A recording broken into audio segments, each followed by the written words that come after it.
meeting of Tata Consultancy Services Limited and would like to take you through certain key points regarding the participation and e-voting procedure at this meeting. The facility for joining the AGM through video conference other audiovisual means is made available for the shareholders. All shareholders who have joined this meeting are by default placed on mute to avoid disturbance arising from any background noise and to ensure smooth and seamless conduct of the meeting. Once the question and answer session starts, the names of the shareholders who have registered as speaker shareholders will be announced one by one. Speaker shareholders will be connected in the audio-video mute mode. Once your name is announced, you will be sent a request to unmute your microphone. Kindly unmute your microphone, switch your camera on and speak. If you are not able to switch to video mode for any reason, please use the audio mode only. To ensure greater clarity and to minimize background noise, we recommend that you use headphones or earphones with a microphone. For a better video experience, please ensure lighting at your venue. Kindly ensure your Wi-Fi is not connected to any other devices and no other applications are running on the device. If it is observed there is a connectivity problem at the speaker shareholder's end, we would ask the next speaker to join. If connectivity improves, we will call those shareholders who had connectivity issues earlier to join again once the other shareholders who have registered complete their turn. Request you to kindly restrict your queries or comments to 3 minutes to allow maximum participation of the shareholders.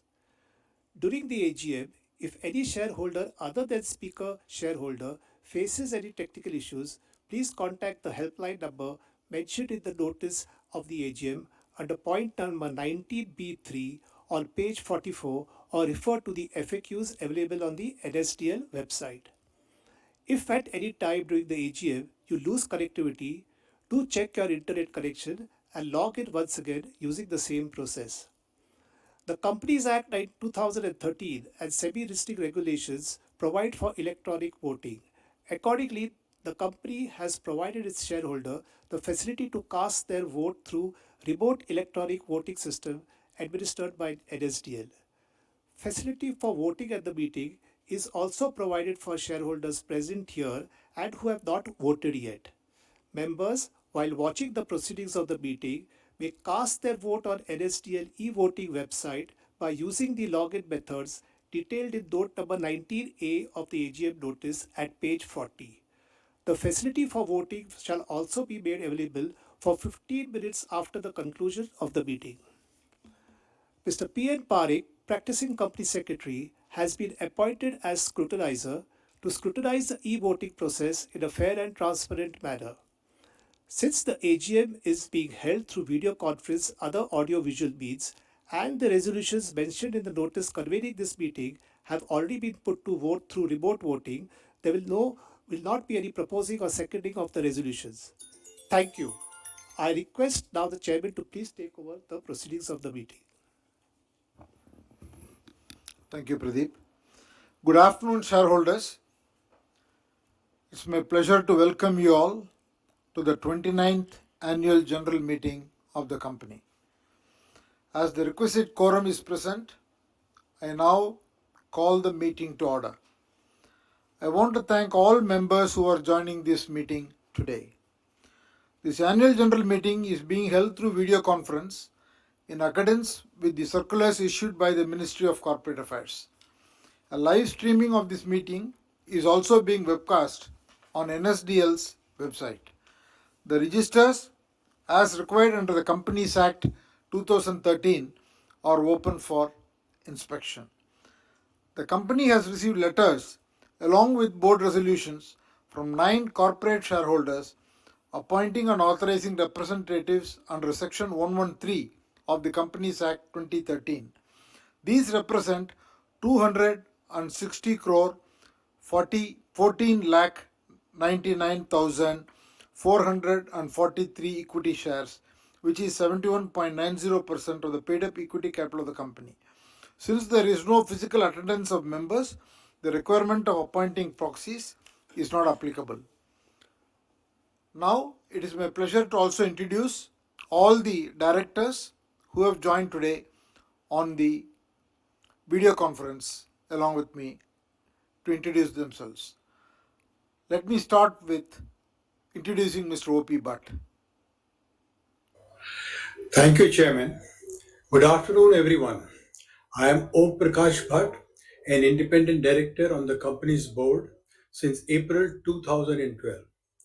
I also chair the Nomination and Remuneration Committee, and I am attending this annual general meeting of FY24 from TCS House through video conferencing. Thank you. Dr. Pradeep Khosla. Good afternoon, everyone. I'm Pradeep Kumar Khosla, independent director of the company since December 2018. I also chair the Stakeholders Relationship Committee, and I'm attending this annual general meeting from my office in San Diego, United States. Thank you, everybody. Hanne Sorensen. Thank you, Chairman. I am Hanne Sørensen, and I'm attending this meeting from residence in Copenhagen in Denmark, and I'm an independent director of the company's board since December 2018. I hope that you and your family members are all healthy and doing well. Thank you. Keki Mistry. Thank you, Chairman, and good afternoon, everyone. I'm Keki Mistry, Independent Director on TCS's board since December 2018. I also chair the Audit and Risk Management Committees of the board. I'm attending this annual general meeting from my home office in Mumbai through video conference.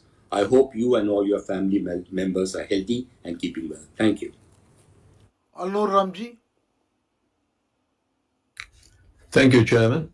Good afternoon, everybody. I'm Elno Ramji, Independent Director on the company's board since October 2023. I'm attending this annual general meeting of FY24 from my residence in London on video conference. And I sincerely hope all of you and your family members are healthy and doing well. Take care and thank you. Aarti Subramaniam. Thank you, Chairman. Good afternoon, everyone. I'm Aarti Subramanian, Non-Executive Director on the company's board since August 2017. I'm attending this annual general meeting of FY24 from TCS House through video conference. I hope all of you are doing well. Thank you. Thank you. In addition, we also have our other senior executives, the statutory and secretarial auditors of the company, joining this meeting through video conference from their respective locations.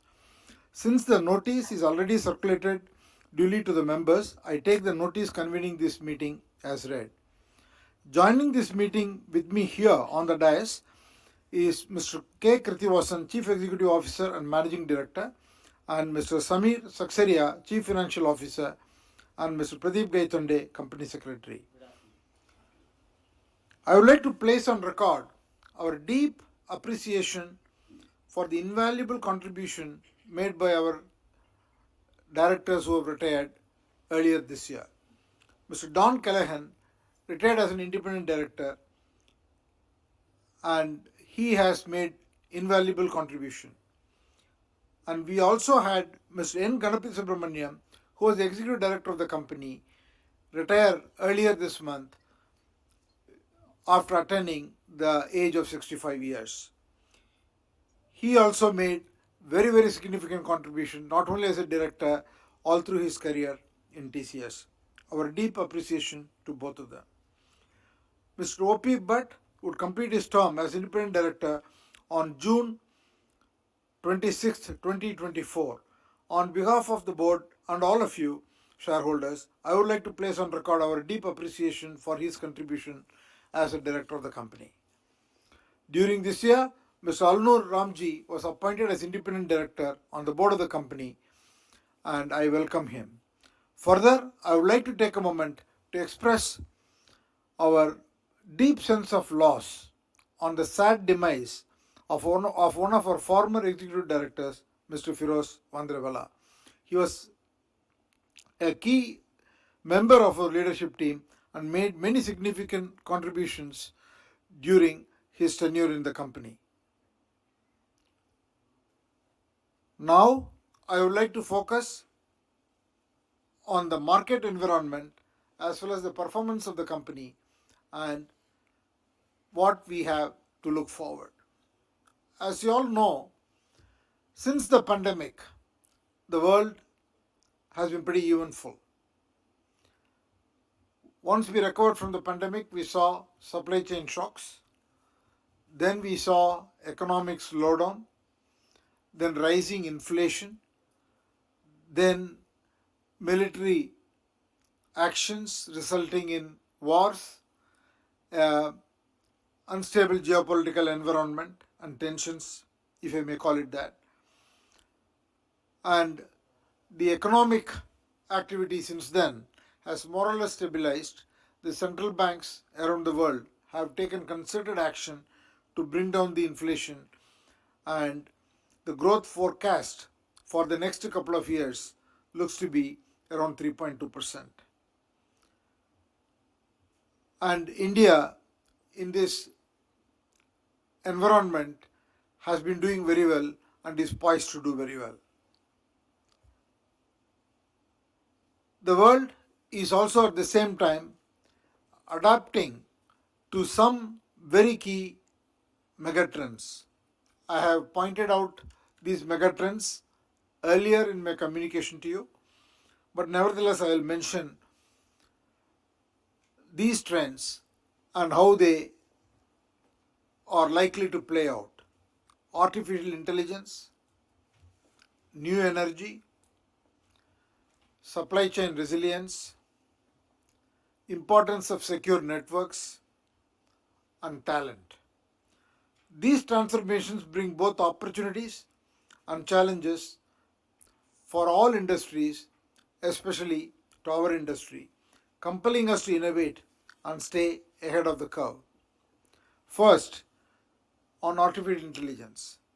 Gen AI will have a very significant impact on nearly every sector and every country in the coming years. All industries will witness higher productivity. Enterprises have already invested in cloud, data infrastructure, and processing power, and these will aid both artificial intelligence, particularly generative AI. Gen AI will not only improve productivity but will also create impact in many sectors in a way that we have not imagined before. The deployment of AI and Gen AI will significantly influence the financial institutions in both driving efficiency as well as target new customers and serve customers in a very personalized manner. For example, insurance claims will be processed in a matter of minutes. Lending and disbursements will become very, very fast. If you come to drug discovery, AI is accelerating drug development by screening millions of compounds, predicting interactions, and generating new candidates for testing. Connected medical devices together with AI will transform healthcare in a significant way. It will enhance productivity, enable remote care, and help overcome shortage of skilled resources. And it will also enable every worker, healthcare worker, to perform at a higher level of skill because of the ability that the Gen AI can bring to bear. In advanced manufacturing, an AI-first approach will drive new benchmarks of productivity, efficiency, and sustainability. Telecom industry globally is upgrading communications infrastructure to 5G and beyond. These high-speed, low-latency networks, along with edge computing and AI, will become the backbone of the future of business. For instance, even in the Tata Group, today, across our companies, we are already involved in doing more than 100 Gen AI projects. And all these projects are demonstrating very tangible business impact in terms of greater customer experience, productivity, and efficiency. In e-commerce, GenAI is being used to generate product catalogs, deliver conversational shopping experience, and provide personalized offers. In manufacturing, GenAI is enabling shop floor workers to troubleshoot complex equipment by asking questions in their native languages, thereby making the availability of the infrastructure very high and improving productivity. Companies are utilizing GenAI to analyze large documents such as tender documents to significantly reduce sales cycle. AI, needless to say, will empower every employee to perform at a higher level of productivity. Another trend I would like to address is the new energy resources. The global energy transition is accelerating and businesses are making clear commitments towards sustainable future. The energy requirement of our fast changing world is enormous. The current energy demand estimates do not fully take into account the additional energy that will be required to power the development of GenAI and the associated data center infrastructure. The processing of large amounts of data consumes a lot of energy. The key, therefore, is to lower the cost of renewable energy while making the shift towards renewables as a source. The third trend I would like to talk about is the supply chain, whereby the geopolitical challenges continue to alter established supply chains, and globally companies are rebalancing their supply chains to address both resilience and efficiency. New global supply chain ecosystems are being created with India playing an important role in advanced manufacturing. Fourth, in today's world, secure networks have become a key necessity as data is the foundation for businesses and society. These networks power everything from predictive analytics and AI to personalized customer experiences. As value of data increases, along with concerns of privacy and protection, it has rightly become a focal point of security for all businesses. Now, coming to your company is making significant investments and building capabilities to partner with customers during this important phase of technological shifts that I described above. In the last fiscal year, FY24, TCS consolidated its AI and cloud expertise with the creation of AI.Cloud unit.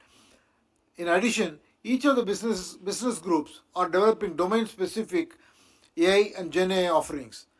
The company has upskilled more than 3 lakh employees on GenAI technologies, and the company's products and services are also being enhanced or redesigned to leverage the GenAI capabilities. The company has doubled down on its partnerships in the areas such as AI, cloud, quantum computing, and cybersecurity.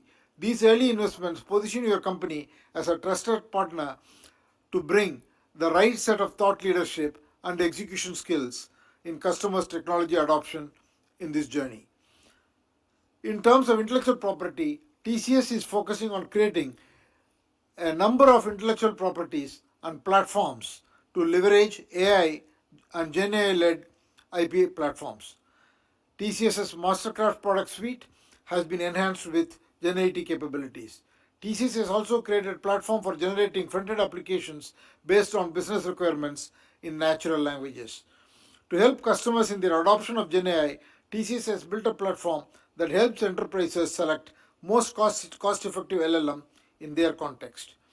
For partnering with customers on their energy transition journey, TCS is investing in research on green hydrogen, biofuels, and is also developing digital platforms to help customers reduce their scope 1, 2, and 3 emissions.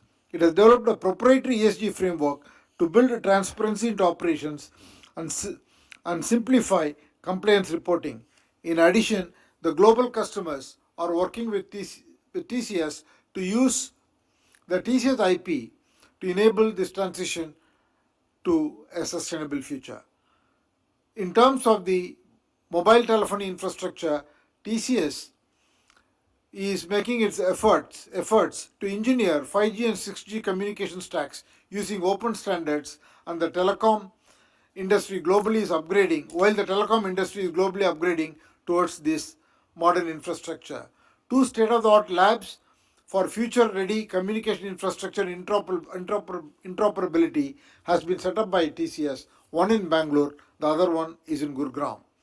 Investments are being made to make a significant play in multiple niche technologies such as 5G SA core, ORAN, and other related technologies.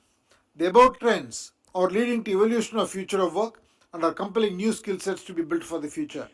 Our approach to talent has always been very strategic, where we recognize our employees as key stakeholders in our growth. With a workforce of more than 6 lakh employees, our workforce continues to be very diverse, with over 152 nationalities represented and women representing close to 36% of the employee base. And TCSs logged more than 50 million hours of learning hours, acquiring over 5 million competencies. The culture of lifelong learning and innovation, by closely linking learning with careers and rewards, it has helped TCS to be placed as a global top employer for the 9th consecutive year in around 32 countries, placing us as only one in 16 organizations worldwide to achieve this status across industries. All of these investments and focus has helped the company to deliver a strong financial results. The company delivered rupees 2,40,893 crores revenue, which is a growth of 6.8% from the previous year at an operating margin of 24.6%. The company's net margin was at 19.3%. Earnings per share was rupees 127.74 per share, reflecting a growth of 10.9% over the previous year. Consistent with our practice of returning substantial free cash flow to shareholders and based on the company's performance, the directors have recommended a final dividend of rupees 28 per share, bringing the total dividend for the year to 73 rupees per share. Additionally, the company completed its fifth successful share buyback to the tune of rupees 17,000 crores at rupees 4,150 per share, extinguishing 4 crore 9 lakh 63,855 equity shares, representing 1.1% of the total issued and paid up equity share capital.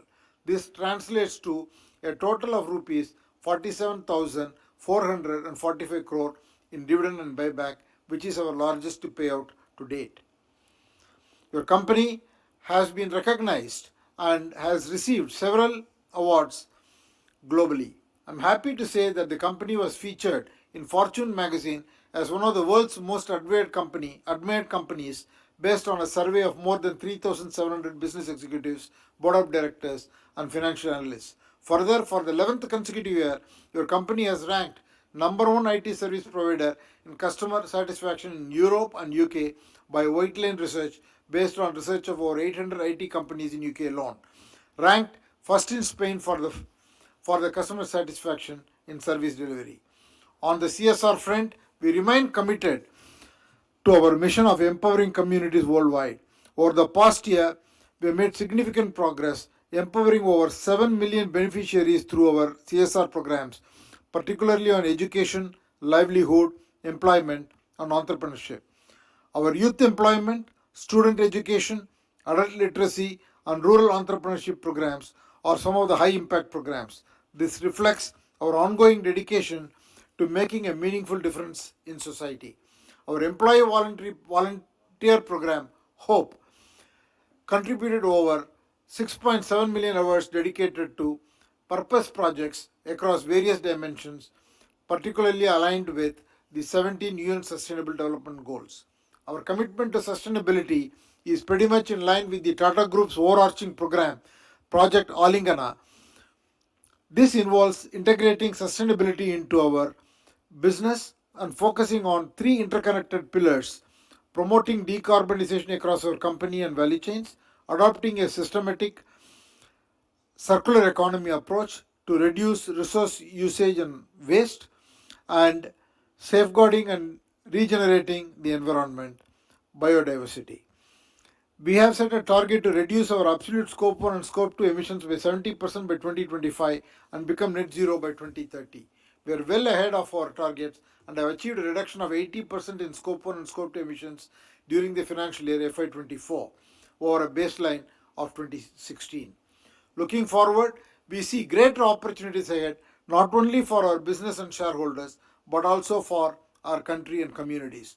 Our integrated business model will continue to help us benefit from each new wave of technological change and be a force multiplier for growth as well as for doing good. And we can set new standards in technology, sustainability, and skill development. Your company continues to invest in its people for the long term, supporting them to build meaningful careers they aspire to, supporting the development of its people, providing them with opportunities and tools for them to continuously develop and reinvent their skills and careers so they remain at the cutting edge of innovation. Now I take this opportunity to thank all of you shareholders for your valued support and faith in the company. I look forward to taking the questions from you and share my thoughts later. And before that, I will request the company CEO, Mr. Krithivasan, to make his presentation. Thank you, Chairman. Good afternoon, shareholders. Thank you for joining us today at the TCS 29th AGM. It is my pleasure to be speaking to all of you to provide an overview of our company's performance in FY 2024. As you are aware, we don't provide specific revenue or earnings guidance, so anything said in this meeting which reflects our outlook for the future or which could be construed as a forward-looking statement must be reviewed in conjunction with the risks that the company faces. It has been almost a full year since my transition as CEO. I am happy to report that it has been a very stable and seamless experience for all our stakeholders.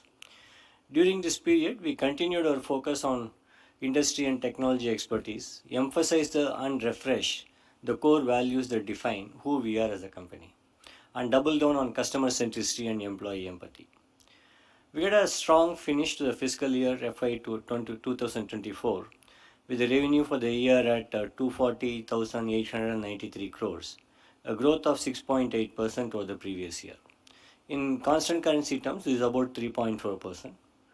Demand for our services showed remarkable resilience even as macroeconomic uncertainties and geopolitical volatilities worsened in major markets through the year. The growth came with an industry-leading operating margin of 24.6%, which is an improvement of 50 basis points over last year.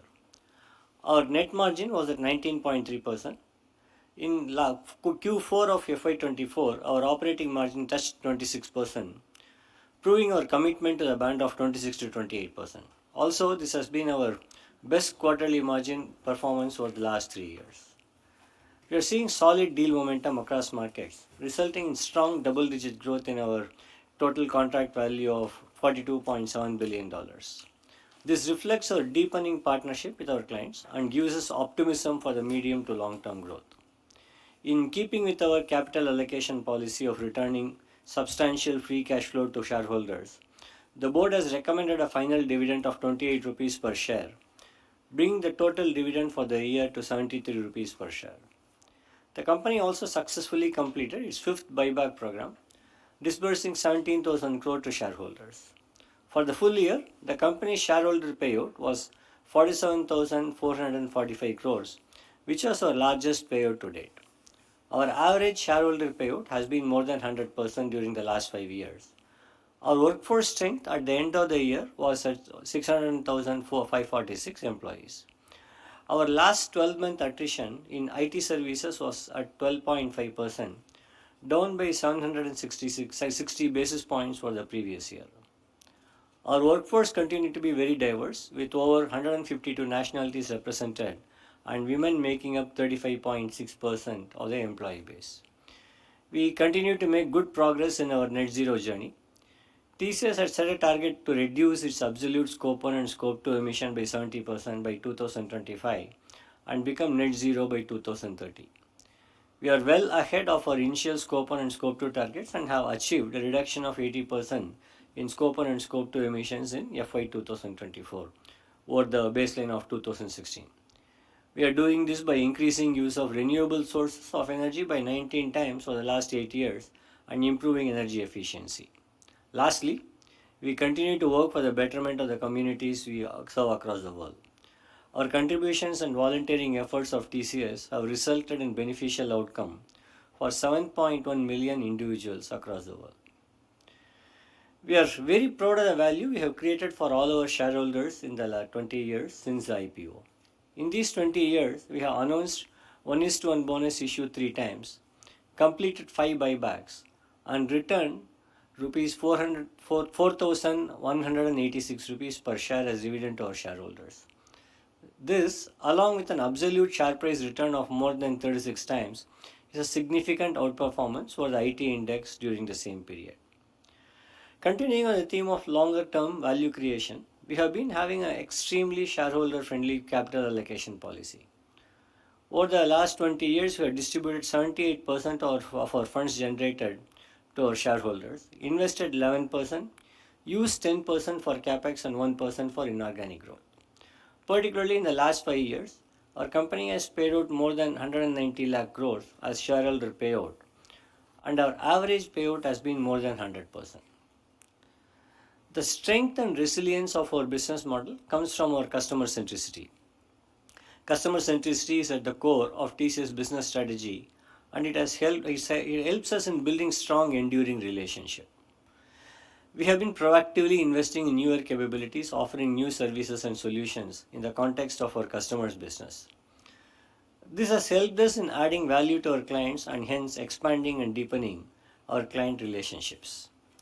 The success of our strategy is evidenced by the results achieved over the last 20 years.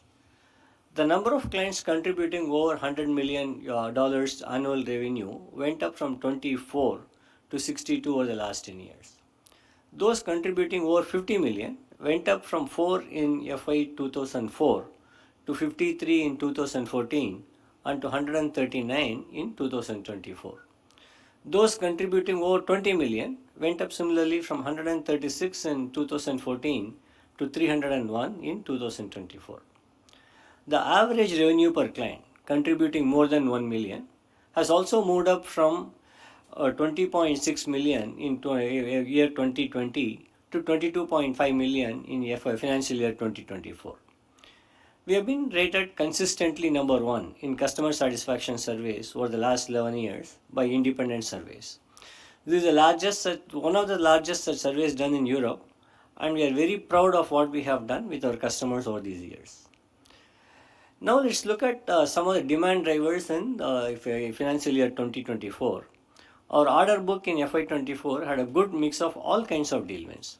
We have listed the vertical specific demand drivers in the management discussion and analysis section of our annual report, which is very comprehensive. Today, every business sees technology as a key enabler of its business strategy. Hence, businesses continue to embark on technology transformation initiatives to achieve customer and employee experience transformation, product and business model innovation, sustainability, new business model enablement, etc. At the same time, businesses are seeking to fund these initiatives by driving optimization in business and technology operations through vendor consolidation, managed services models, application rationalization, etc.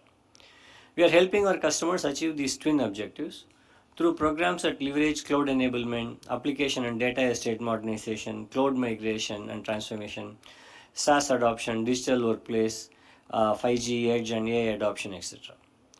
By remaining relevant to our clients' evolving business needs, we will continue to be clients' trusted transformation partner.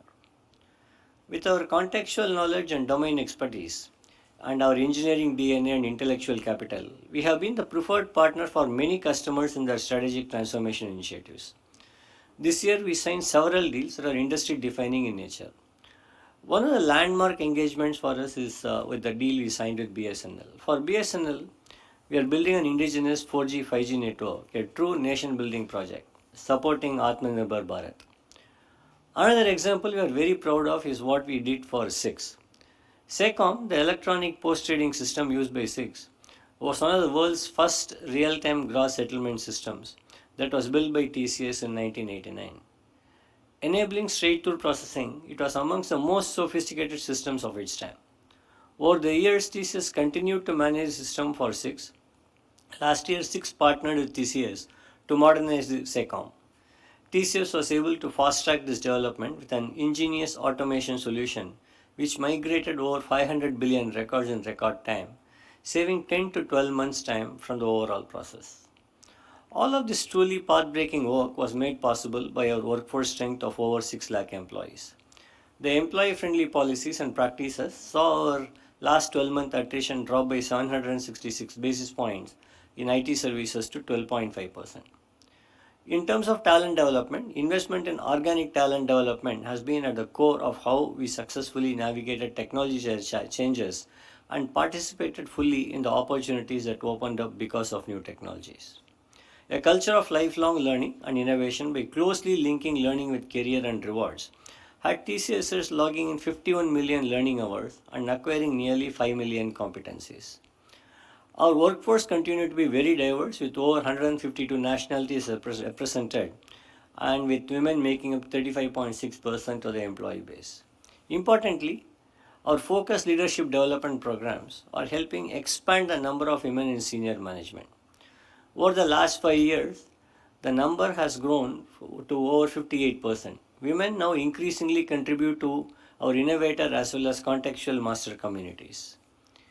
We launched several initiatives this year to inculcate a strong engineering culture amongst our associates and build deeper skills in market-relevant technologies like cloud, AI, cybersecurity, and more.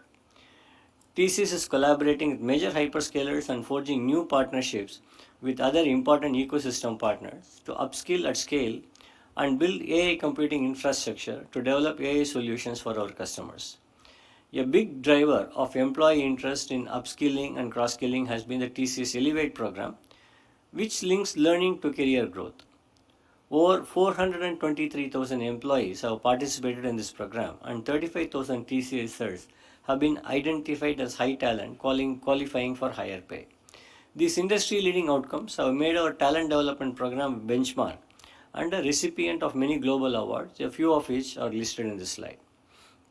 Our continued investment in research and innovation and building intellectual property have further strengthened our transformational credentials. Many of our earlier R&D programs are now monetized into successful platforms and solutions, which perform very well this year and help differentiate our growth. As of date, we have over 5,500 dedicated researchers and innovators across TCS, focused on industry use cases for various cutting-edge technologies.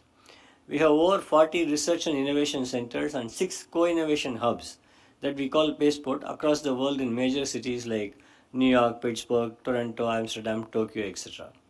The London Center was latest to be inaugurated in financial year 2024.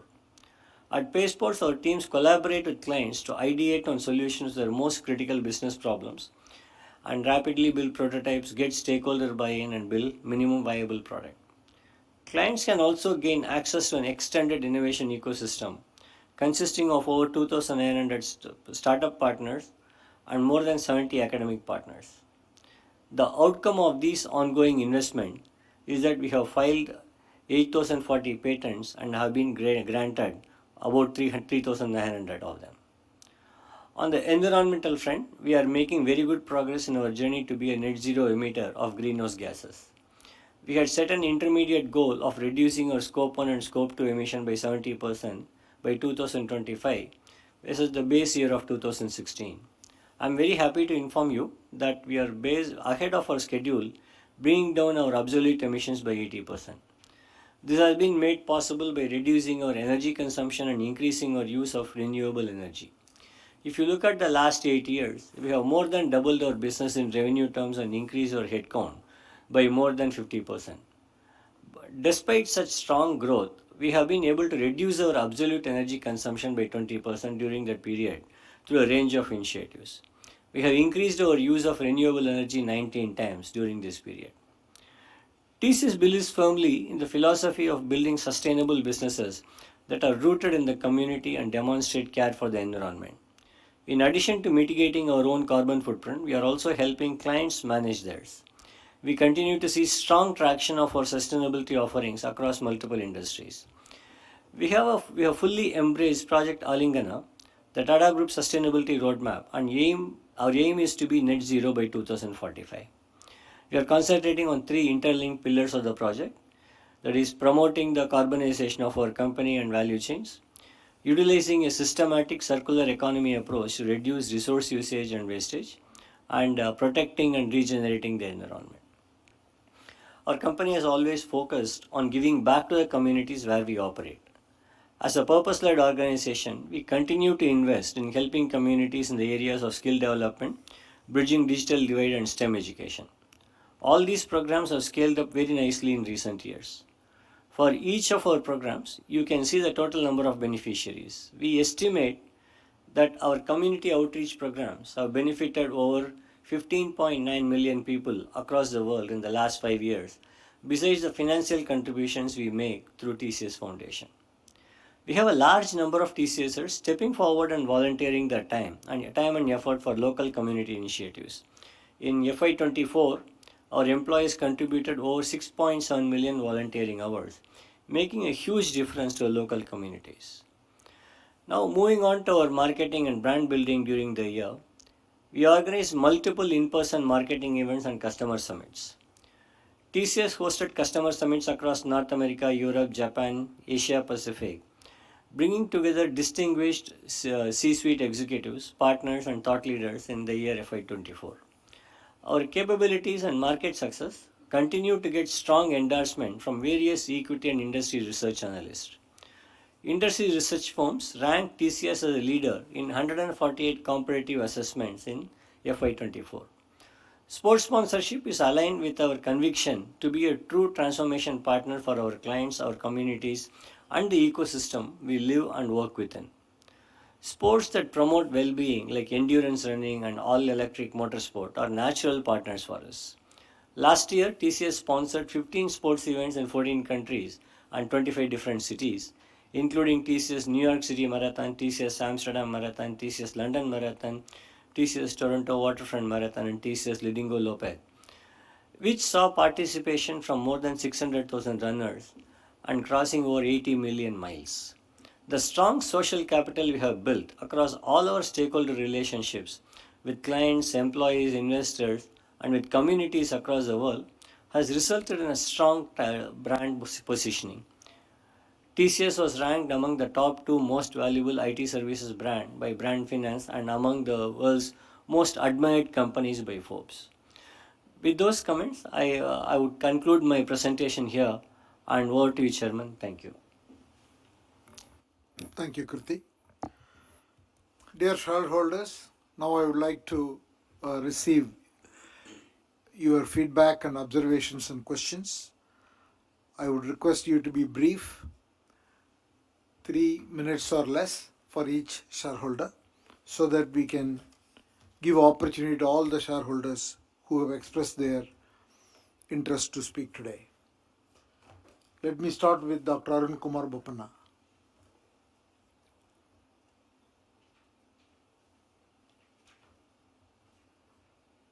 Hello. Hello. Yes, Arun.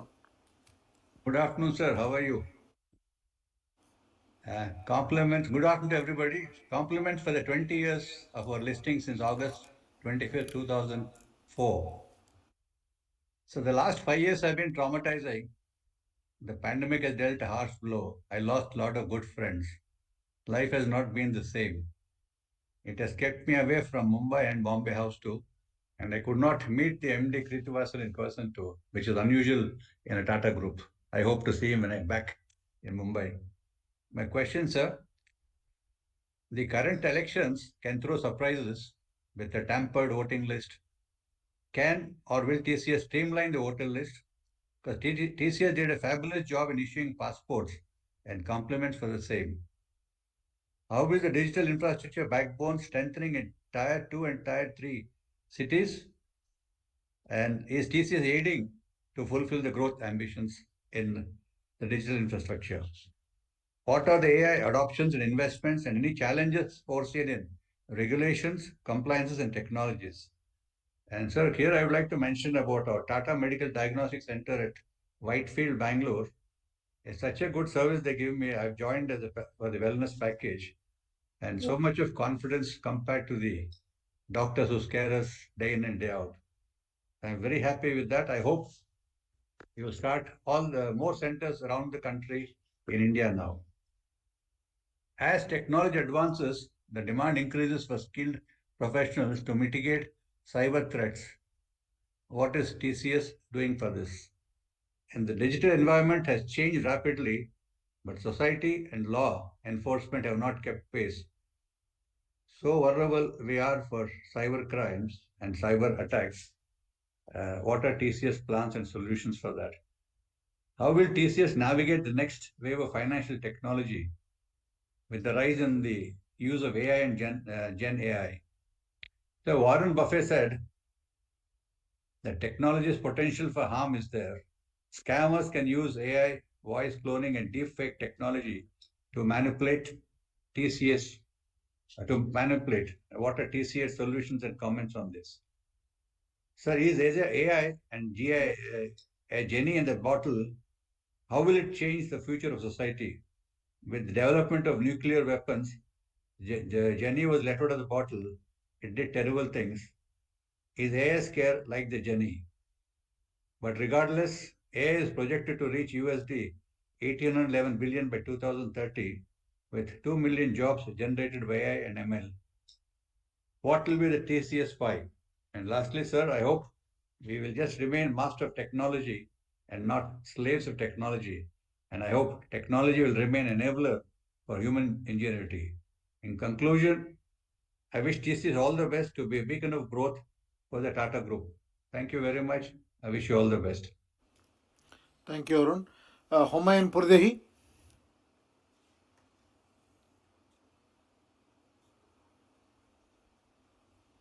Sir, can you hear? Yeah. Can you hear? Oh, thank Yes, you, yes, sir. yes. I'm so thank you, sir. Good afternoon, sir. Well, we are not seeing you in the physical. At least it is good we are being able to watch you online. Sir, we heard your speech. We heard your MD speech, and we are not going to repeat what we have already heard. So I just want to say that we are very happy with the rewards TCS has given us shareholders in the form of dividends, buyback, and so on. We are senior citizens and we eagerly await and know the value of all these benefits which we have received. Keep it up, Mr. Chairman. Now I'm speaker number 2 because I registered at 9 a.m. sharp. For this, I have to thank your company secretary, a very investor-friendly, shareholder-friendly company secretary, along with his entire secretarial team. They have continuously, relentlessly been pursuing the matter, and finally, they have brought us speakers on this portal today. I hope all the other Tata companies follow suit. And also all the other companies. Why only Tata companies? Thank you, Mr. Chairman, for having such dedicated secretarial staff. Now, sir, I just want to say a few things. Of course, congratulations for your marathon in London, New York, Toronto. TCS is doing our country proud. Sir, I want to ask you, apart from IT, are you also into other businesses like electricity? So I just read in your annual report, or are you providing services to electricity? So, we are lay people and, we can't understand these technological words. So one more thing is I also read about all the services you are providing. It's mentioned in the annual report. So just one this thing request is your the page numbers are not legible. They are in black and on white. They are mentioned black background. Please see next time not to use such page numbers. So one more thing I want to say, in the newspapers, we read that have you reduced the recruits this year? Or newspapers, they just mention anything. We just want to know. So, and what about the geopolitical war? Yes, between Israel and Iran, between Russia and Ukraine. You have mentioned they do affect the supply chain. We hope peace prevails and then we can even rise up further and further. And last, I want to ask you, sir, is regarding artificial intelligence. Sir, will it reduce employment? Will less people be required to be employed? So if you can say that, because answer that, because we would be happy to know about it. We wish our company all the best, and you, Mr. Chairman, also all the best for taking so much care of all our companies. And of course, we shake hands with Mr. O.P. Bhatt also. We know him since the days when he was chairman of SBI and all your other management team. Thank you very much and all the best. Thank you. Mr. Sailesh Mahadevia.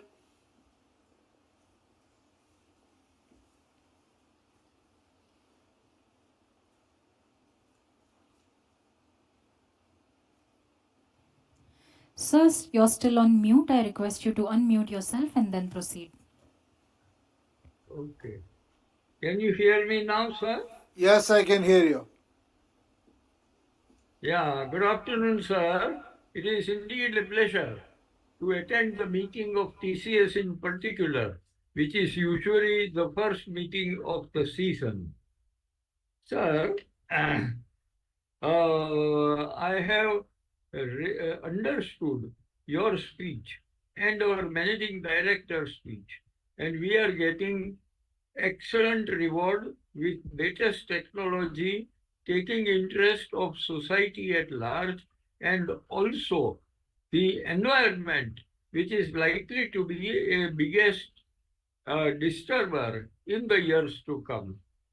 Sir, we have noted with pleasure the increase in turnover, the employment of more than 6 lakh employees with 35% plus as women employees, and our CSR work of more than 950 crore of rupees annually, and the total dividend paid to the shareholder at the rate of 73 rupees, and the other benefits which we are likely to get.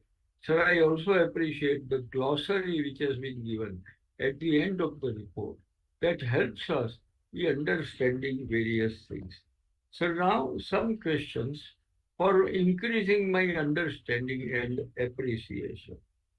Sir, the first thing is that the technological improvement requires a lot of investment.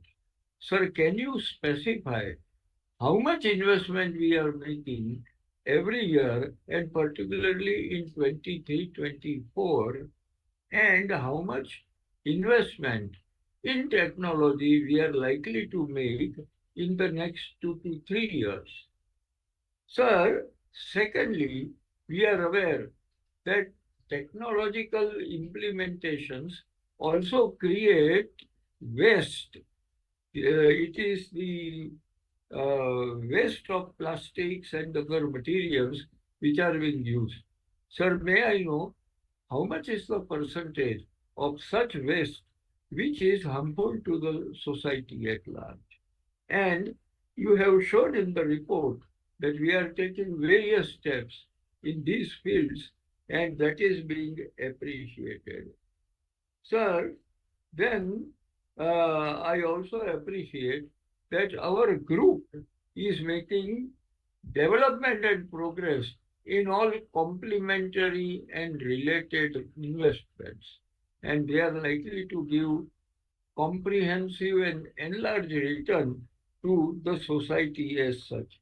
Sir, I also appreciate how all the 5 capitals of the company have appreciated during our report under consideration.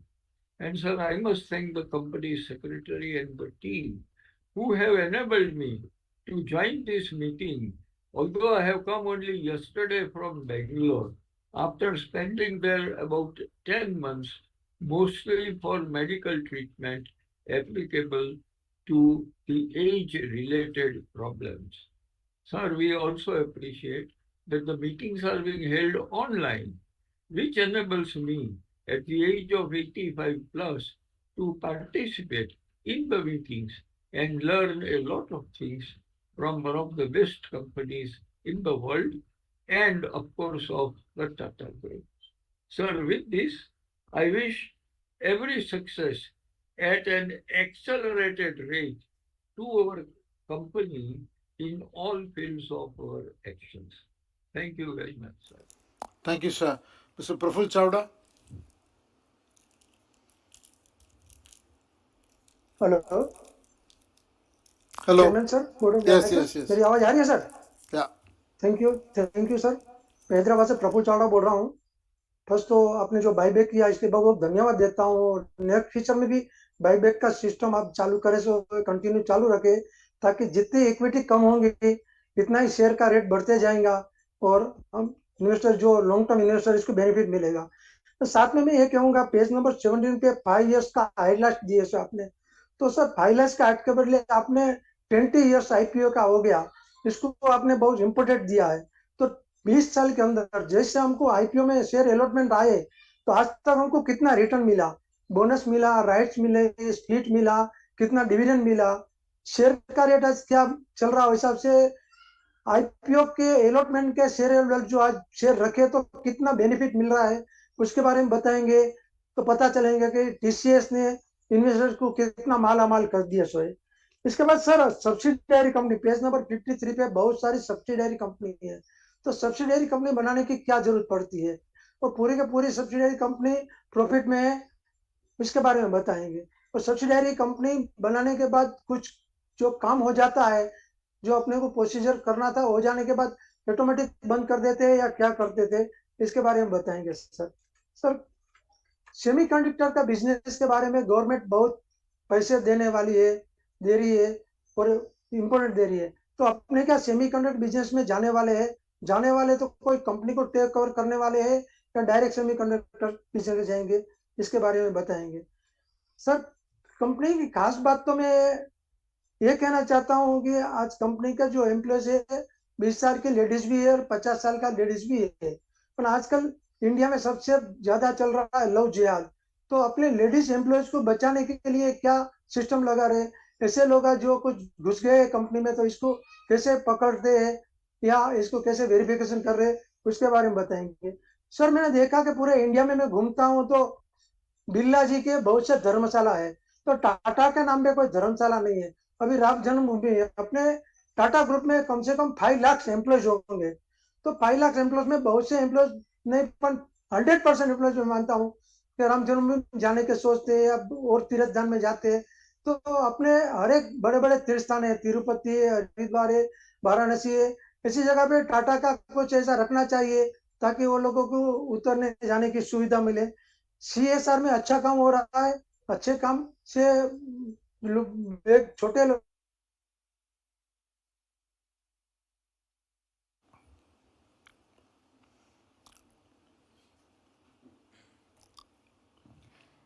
It appears we're having a technical issue with Mr. Okay. Chowda. Okay. Mr. Darav Jamadar.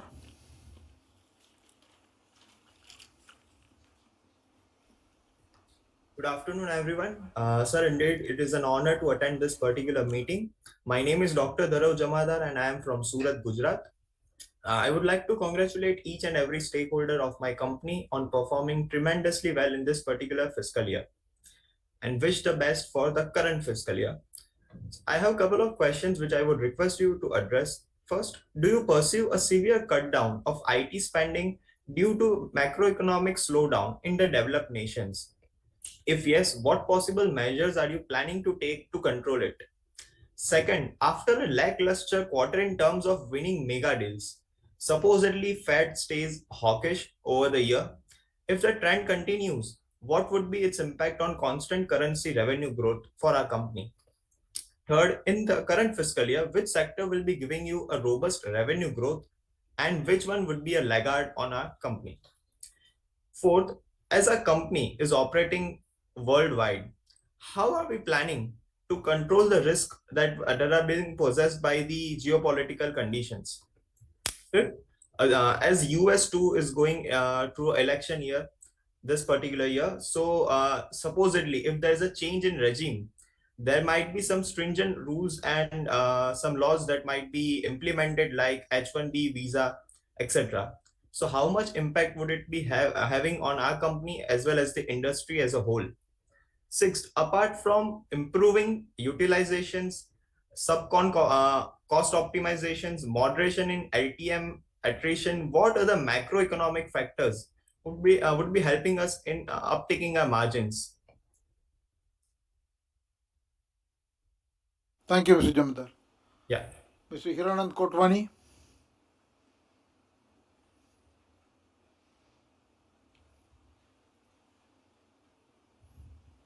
Sir, you're still on mute. Hello, Ma'am, I yes, request. yeah. Now it's okay? Yeah. Yeah, it's namaste to all. It is a great pleasure to join you. Firstly, I condole the death of one of our associate has left us. Death is only truth. But certainly our organization has done better. No room to criticize. But one thing in a mind regarding the human resources. I am audible, gentlemen. Hello? On. Please carry on. Yeah, thank you. Mr. Chairman, how you deal with the 6 lakhs people, HR? How you see the leakages? There are 110 sexual harassment cases. There are slight increase from 26 to 110. How you dealt with them? How many pending? It is a globally 110? What about in India? And how you dealt with in Europe and USA laws? How many punished in a court of law? If you can elaborate. Okay, financially you have done good, better job. Even though our company is IT provider, but globally our percentage is 2.1. Please explain how will we improve in a global competition, how our competitors are there globally, how we are going to improve the global percentage of our percentage of shares to improve. Because India, you are top. In every field, you are top. No problem. Again, the excellence yet to come.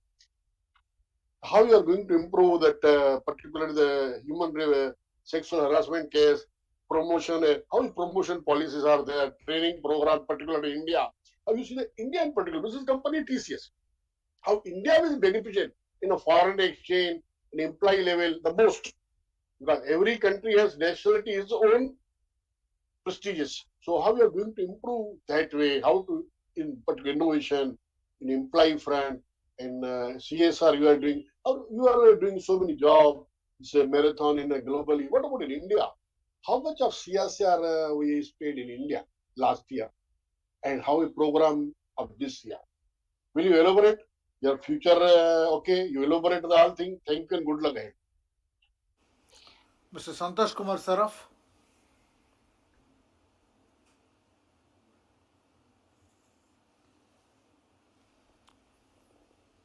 Hello Yes, sir. Ram Ram माननीय सभापति जी, उपस्थित निर्देशक मंडल के सदस्य, अधिकारी गण और कर्मचारी गण, मैं संतोष कुमार साहब कलकत्ता से आप सभी को राम राम कहता हूँ। आशा करता हूँ आप सब अच्छे स्वास्थ्य में अच्छे से होंगे। सर मैं आपको और आपकी टीम को मैं धन्यवाद देता हूँ, जिन्होंने लास्ट 7 ईयर में 5 बार बायबैक किया और डिविडेंड काफी दिया, और बायबैक के थ्रू आपने जो स्मॉल इन्वेस्टर है उनको काफी पे आउट किया, जिसके कारण उनके जीवन में सुधार हुआ। सर मेरे 2 छोटे प्रश्न हैं। एक प्रश्न था जो एआई टेक्नोलॉजी है और जो क्लाउड जो टेक्नोलॉजी है, इसके रिवर्स इफेक्ट के लिए प्रोटेक्ट करने के लिए क्या कदम उठाए? जो एआई टेक्नोलॉजी और क्लाउड टेक्नोलॉजी के जो रिवर्स इफेक्ट होते हैं, उसके लिए आपने क्या कदम उठाए हैं? एक सर प्रश्न मेरा हेल्थ के बारे में, वेल बीइंग के बारे में। सर 13,000 एम्प्लॉय को आपने पैटर्निटी बेनिफिट दी है, मैटरनिटी बेनिफिट, ये क्या है? मतलब जरा क्लियर करिएगा सर। 13,000 एम्प्लॉय को यानी 3% एम्प्लॉय को आपने मैटरनिटी बेनिफिट दी है और 6,200 फीमेल को आपने पैटर्निटी बेनिफिट दी है। सर इसके बारे में क्लियर पाइएगा। एक सर 90,000 एम्प्लॉय को आपने सिर्फ पैटर्निटी बेनिफिट दी, जबकि 4 लाख एम्प्लॉय है, इसका रीजन क्या सर? ये जरा क्लियर बताइए, क्या कारण से ये अपने 23% एम्प्लॉय पैटर्निटी बेनिफिट में आ रहे हैं सर? और सर ज्यादा कुछ नहीं कहूंगा, कंपनी अच्छी परफॉर्म कर रही सर, और आपने 2018 में बोनस दिया था, क्या फ्यूचर में कोई बोनस देने का प्लान है क्या, ये बताइएगा सर। और एक बार आप जितने भी डायरेक्टर हैं, जितने भी अधिकारी हैं, जितने भी कर्मचारी हैं और जितने भी सेक्रेटरी और उनकी टीम है, उनका आभार प्रकट करता हूँ, और हमारे 6 लाख एम्प्लॉय का भी आभार प्रकट करता हूँ, जिनकी कड़ी मेहनत के कारण आज हमारी कंपनी दिनों दिन रात चौगनी उन्नति कर रही सर। धन्यवाद, नमस्कार, Ram Ram sir. Thank you. Mr. Manoj Kumar Gupta.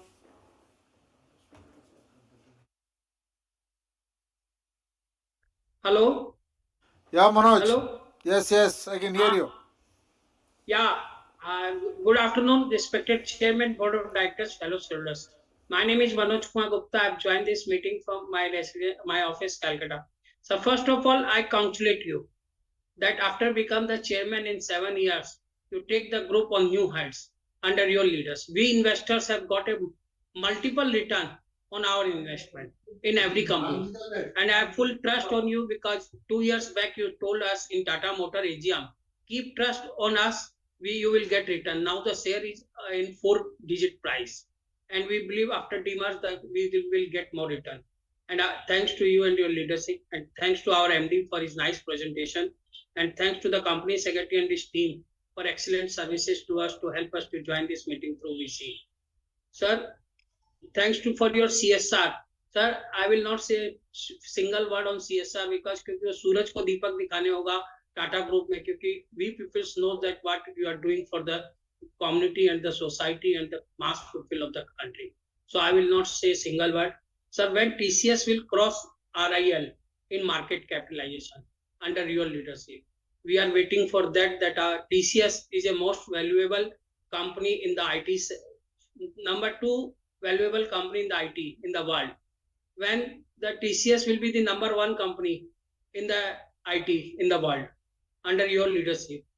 So can you had you heard, sir? I can hear you, Manoj.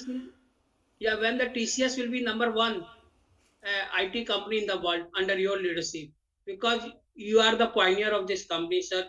And sir, what's your plan for Bengal? These politicians may come or go, but you should not leave Bengal, sir. Bring more investment in Bengal and see the future of Bengal, sir. And sir, just now Mr. Bopanna, Dr. Bopanna says about the Tata Medical Diagnostic Center in Bangalore. I also salute for that center. And such type of center should be spread in the country to help the pupils and help the sufferers, sir. And sir, last but least, those have got the 7 shares 20 years back in the IPO. That becomes today 56 years. And 4,900 rupees becomes a 2,25,000 rupees, sir, today. After in 25 years in investment of TCS, and those hold the shares of IPO that given the multiple return from in 20 years by the way of dividend, by the way of bonus, by the way of buyback of the company, sir. Wish you all the best. And sir, हम आपको कलकत्ता बुलाना चाहते हैं, आप आइए कलकत्ता. आप 5 साल से कलकत्ता नहीं आ रहे, सिर्फ वीडियो में मिलते हैं और वीडियो में हम लोग आपको कलकत्ता में भी मिलना चाहते हैं. We peoples are missing you in Calcutta to meet you, sir. So spare some time to come to Calcutta to meet us, sir. Thank you, sir. Thank you, Mr. Gupta. Radha Saraf.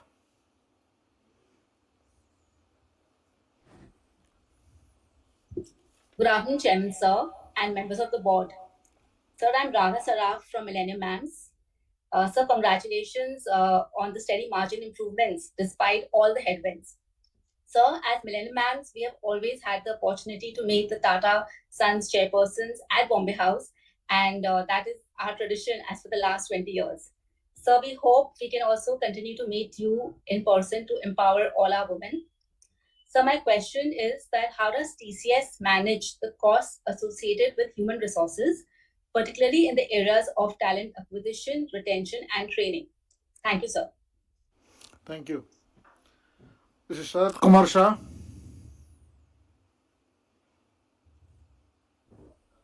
Hello, sir. Yeah. Can you see me, sir? Yes, I can see you. Sir, good afternoon. I met you on 12th April in Bombay House, but you are also busy and I was also busy, so we could not talk on that day. I think after that, I have seen service of TCS secretary who calls me on phone. He gives me WhatsApp. He has confirmed that my points of today's view are he has received. So his service is absolutely excellent, sir. And I will talk now on the views of today's meeting. Sir, page number 302, ratio analysis. Ratio analysis is very good. And another thing, I'm speaking to you from Wi-Fi of MTNL, and because of TCS, BSNL and MTNL have live and indirectly to the consumer, sir. So I'm very happy. When I refer page number 181, profit and loss account, it is for consolidated. Standalone is also more or less same. Only thing what I observed here is the cost of equipment and the software licenses. Last year you spent only 1881 crores. Today you have spent 3,702 crores. It means practically it is double or slightly more than double. It is 2,000 crores. So I would like to know what is this and why you have spent. And AWS is for long time from Amazon, sir. And Microsoft never realized this, but in 2013, they came with the cloud Azure, and that time in 2013, Microsoft price was $24, and after 10 years, the price is $400. So developing cloud is not simple, but I want to tell you that we are not done this. 30 days back, a Ola company, which is in the business of taxis and other things, they have decided not to take cloud from Microsoft or Amazon or not from TCS, anybody. They are developing themselves. So why we cannot develop ourselves and make money, company more profitable? Now, sir, what I observed, it is not my observation, it is market what we see. The banking sector is making more money than any other company in the business, and that is with the IT industries also. And another is the retail sector, sir, is doing absolutely well, where it makes more profit. I am not a big shareholder in TCS, but a big holder in Trend, and I was thinking of changing from Trend to TCS, but now I changed my decision. Now I refer to page number 89. When I say the ratio analysis is very good, if I see 10 years financial highlight, what has happened? 10 years back, the earning per share was 101 and today is 127. Whether we should call this as a good performance of TCS? And if I refer page number 229, sir, PFSI revenue is 90,928, which is 38% of our total revenue, sir. And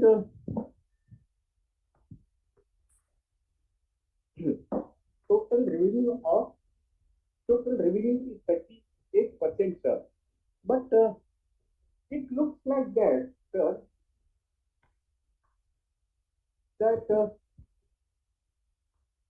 why we should not separate out, because BFSI is not a very big, BFSI is not a very more technical sector or segment, and which rules is here. So why not to separate BFSI and have a separate company so that we can save our employment cost and the earning per share also will increase. And still I can go further.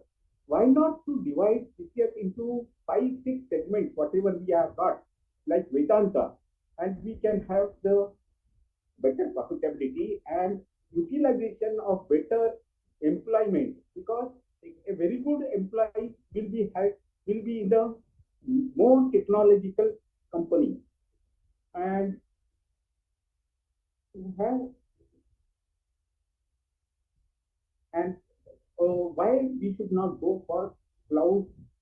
That is my again question, sir. And this means what I personally find that our employment cost is three times of our today's tax. Definitely, by doing all this, definitely the ratio will reduce, our profit will increase, earning per share will increase, sir. And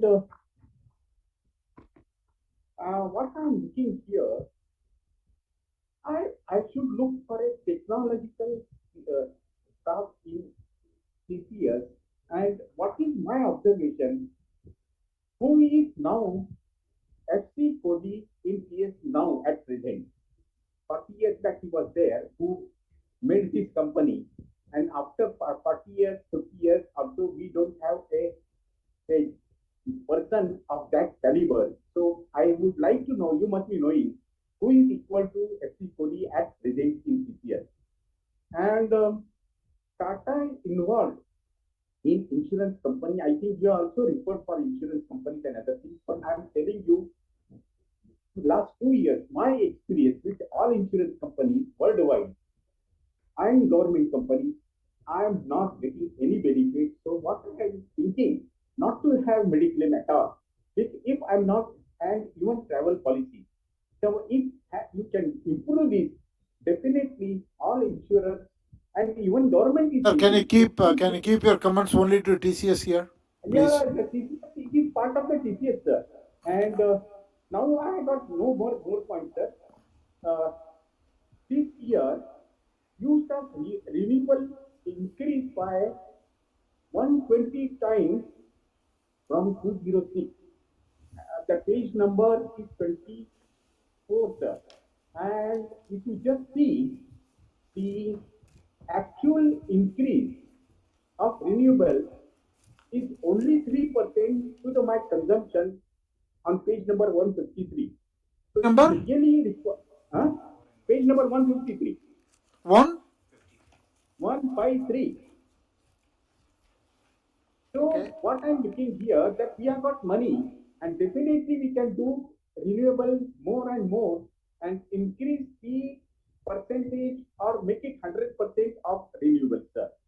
And I want to tell you that I'm not happy with the company with the present buyback, because you had not offered 4,500 crores, and even I'm not happy with Tata Sons sold their shares in block. And what is happening? You will see today's price of these shares is 3,600 only, sir. And it is continuously seeing that the price is falling and there is no demand for IT industries. During that time, I think we should not have done this. And another thing, sir, I wanted to tell you why I came to on 12th April to Bombay House, because I was having some work about Tata Motors and Tata Technologies, and I had talked to this to OP Bhatt also during a ordinary shares of Tata Motors meeting, and I have given email and hard copy also to Deputy Secretary of Tata Motors, but till today I have not received any reply. If it is possible, visible, please do needful. And sir, I am not going to wait for now your reply, because I have to go to a festival film of Argentina, which starts at 4 o'clock. So I will go for that, and you can reply to my question by email. That will be good. And speaker number 13 also will come with me, so ignore her. Okay, thank you very much, sir. Thank you. Mr. Tamal Kumar Majumdar? No, sorry. Rutika Agarwal?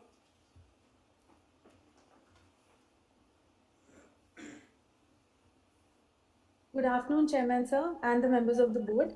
I'm Rutika Agarwal, a member of an esteemed organization in Kolkata, Millennium Mams. I'm so glad to be a shareholder in your prestigious organization, and it's an absolute pleasure attending my very first AGM with TCS. So my question to you is, considering the extensive upskilling initiatives for Gen AI within TCS, how do you anticipate these efforts impacting the company's training costs? Additionally, as employees transition towards AI-focused roles, what projections or insights do you have regarding the potential impact on attrition rates and overall employee headcount? Thank you, sir.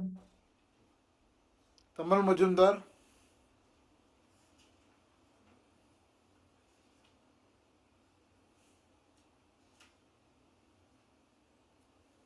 You are in mute, please. Unmute. Yes, sir. Good afternoon, Chandra sir. Our CEO, Mr. Prithvivasan, Mr. Mistry, Bhatt Saab, and other directors of the company. Nice to see all of you in good health and spirit.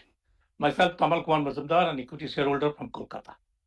My special thanks to our company secretary, Mr. Gaitonde, for sending me the hard copy of annual report and the link for joining today's meeting. Well in time.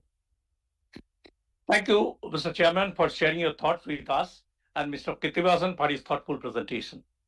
I have gone through the annual report as well as reports of subsidiaries for financial year 24 and have some queries relating to audits, audited accounts and other matters. And as an habitual offender, to seek your indulgence in this regard. Sir, Mr. Milind Lakkad and his team must be complimented for decreasing the attrition rate to 12.5% during financial year 24, which charged 20.1% during financial year 23. It's really an achievement. TCS workforce as at 31st March 2024 was 6,01,546. But figures in page 18 of the annual report surprises me. Here I noted that the percentage of employees in the age group of 40 to 50 years and above years was much higher in North America. Above 50, it is 20.7%. United Kingdom, above 50, it was 27%. And Europe, it is above 50 is 25.8%. And in comparison to India, above 50 is only 1.3%. Emerging markets above 50 is 8.5%. And APAC is 8.2%. Why it is so high in North America, UK and Europe in comparison to India and others? And would you please clarify your position in this respect, whether it is affecting our overall global productivity? Sir, what was our manpower utilization during financial year 24? Infosys had 83.5% utilization, excluding trainees during financial year 24. Sir, our gross operating margin during financial year 24 was 26%. And during the whole year, it was 24.6% due to reduced subcontract costs, improved productivity, and better utilization. Sir, Mr. Krithivasan at the analyst meet held on 12/4/2024 said, seeing the TCV of whatever we signed this quarter, we believe that financial year 25 should be better than financial year 24. Would you please share your thoughts in this respect, taking into account order book position as on 31st March 2024 at $42.7 billion? Do you expect increase in margins during financial year 25, taking into account all these factors, as well as noticing growth in consumer business segment, BFSI segment, especially insurance business during last quarter of financial year 24? Whether the company is noticing revival of CMI and technology and service segment during financial year 25. Sir, it is really alarming that number of sexual harassment cases was more than doubled at 110 numbers during financial year 24. The management took the plea that it is due to increased awareness is really a laughable plea. It is in 148. It is due to increased awareness among women. Is laughable plea. Increased awareness may decrease the tendency among males to harass female employees also. So this type of reason given by the management must be avoided. I believe that the company follows zero tolerance as regards sexual harassment cases are concerned. Please share your thoughts in this regard. Sir, it is noted from page 231 that after rejection of company's review petition by the Supreme Court of USA relating to Epic Systems Corporation on 2011-2023, the company paid 1,167 crore or $140 million as compensatory and punitive damages to Epic on 1/12/2023 and provided 958 crores in its accounts for financial year 24. But page 659 of subsidiary accounts relating to Tata America International Corporation mentioned the following. Page number 659. Pursuant to encashment of the letter of credit towards compensatory and punitive damages, the value of letter of credit made available to Epic's stands reduced to $11.9 million to cover interest charges on the punitive damages. It is in 659. My question is whether the said amount of $11.9 million will cover the total interest charges, whether the interest charges already calculated and paid to them as of date, and provision made for this during financial year 24, under which they said $11.9 million is being shown, and please clarify your position in this respect. Sir, letter from you mentioned in page 7 that secure networks have become a necessity as data is the foundation for business of today. Infosys McAmish cyber security incident happened in November 2023. It is an eye-opener for all companies. Infosys had to take an impact of $37 to 38 million during last 2 quarters of financial year 24. Looking at it, what steps the company has taken for secure networks free from cybersecurity threat? Please share your thoughts in this regard, sir. Sir, artificial intelligence or AI is beginning to pervade our lives incrementally through everything. As a result, its progress is almost imperceptible. Every organization wants to become an AI organization. And it is also noted that some clients want to invest in startups coming in AI rather than building it organically. Whether this type of experiment is affecting our revenue from AI and generative AI, how we are managing the risk inherent in generative AI, upskilling and reskilling of our workforce. Want to know your view in this regard, sir. Sir, during the year, Indian growth story remained intact, and our revenue growth from India increased by a whopping 20.3% in relation to financial year 23 at 13,562 crore. Mr. Kritivasan also said that there are enough right deals in the Indian market today. What is your expectation from the Indian market during financial year 25 onwards? So, our company has received a shot in the arm through the 15,000 crore deal with state-owned telecom company Bharat Sanchar Nigam Limited or BSNL, and the government agency CDOT will deploy India's first locally developed 4G network solution across 1 lakh towers.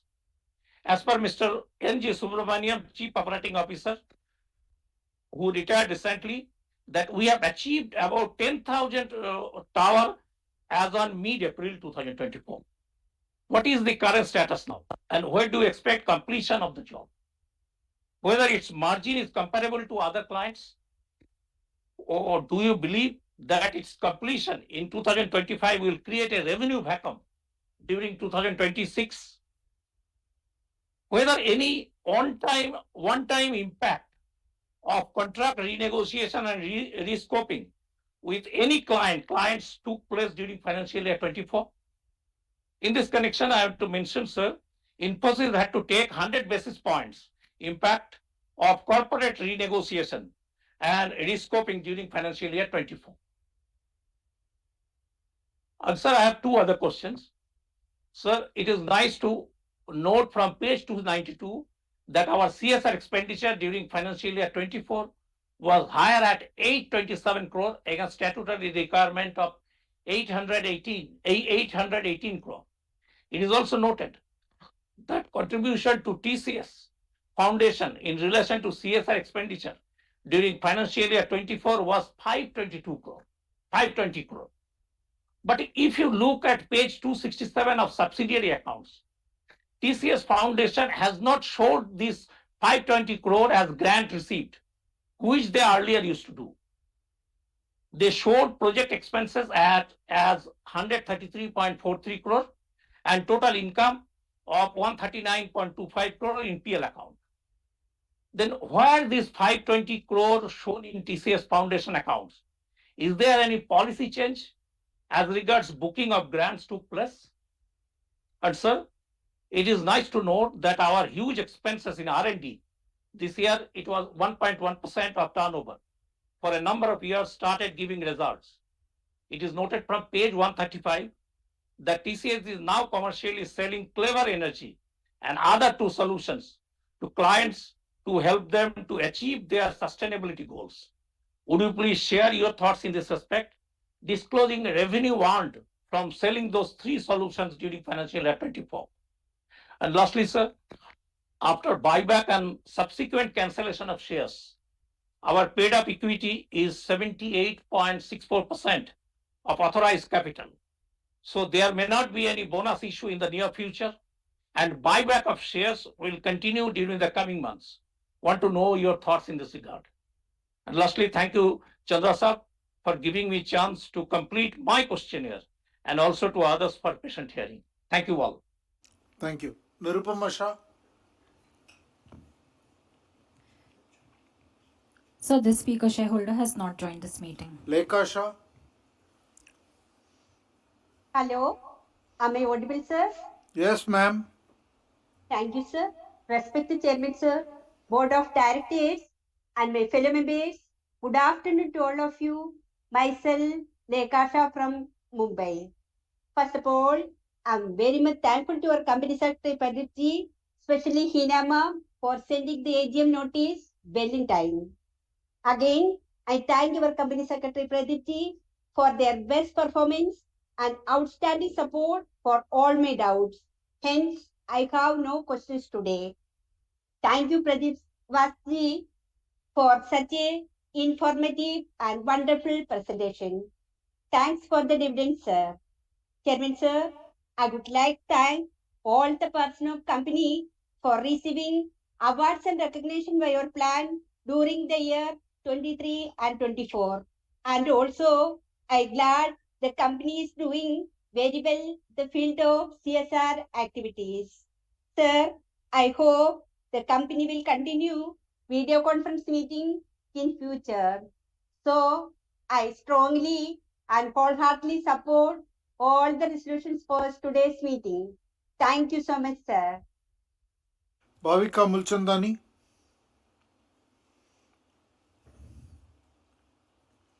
Good afternoon, sir.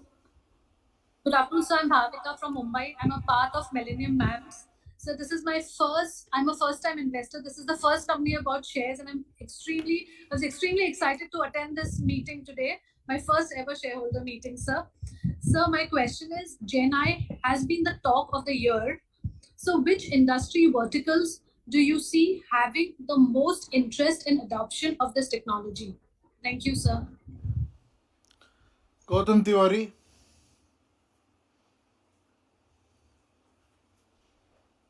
So can you listen me, sir? Yeah. Okay, sir. And can you see me, sir? I can't see you yet. Now? Yeah, I can see you. Oh, thank you, sir. Sir, thank you very much, sir, for seeing you hale and hearty here. I'm so happy that you are always the one who is inaugurating all the meetings during this season of the meetings. Our TCS is the first and you are the first one. And for which we see you hale and hearty and with such a lot of progress. As is said already, sir, first of all, a very, very good afternoon to all of you, Mr. Kriti Nivasan, Mr. Samir Seksaria, also Mr. O.P. Bhatt, sir, whom we know since the time of SBI, even before that also, and his contribution to our company for more than 12-13 years is wonderful, for which I would really like to salute him, and we appreciate him very much for this. And sir, our all KK Mistry and all other directors were CS, very good CS we have got now, sir, in the form of Mr. Pradeep Gaitonde and all other directors. Very much good evening to you all, sir.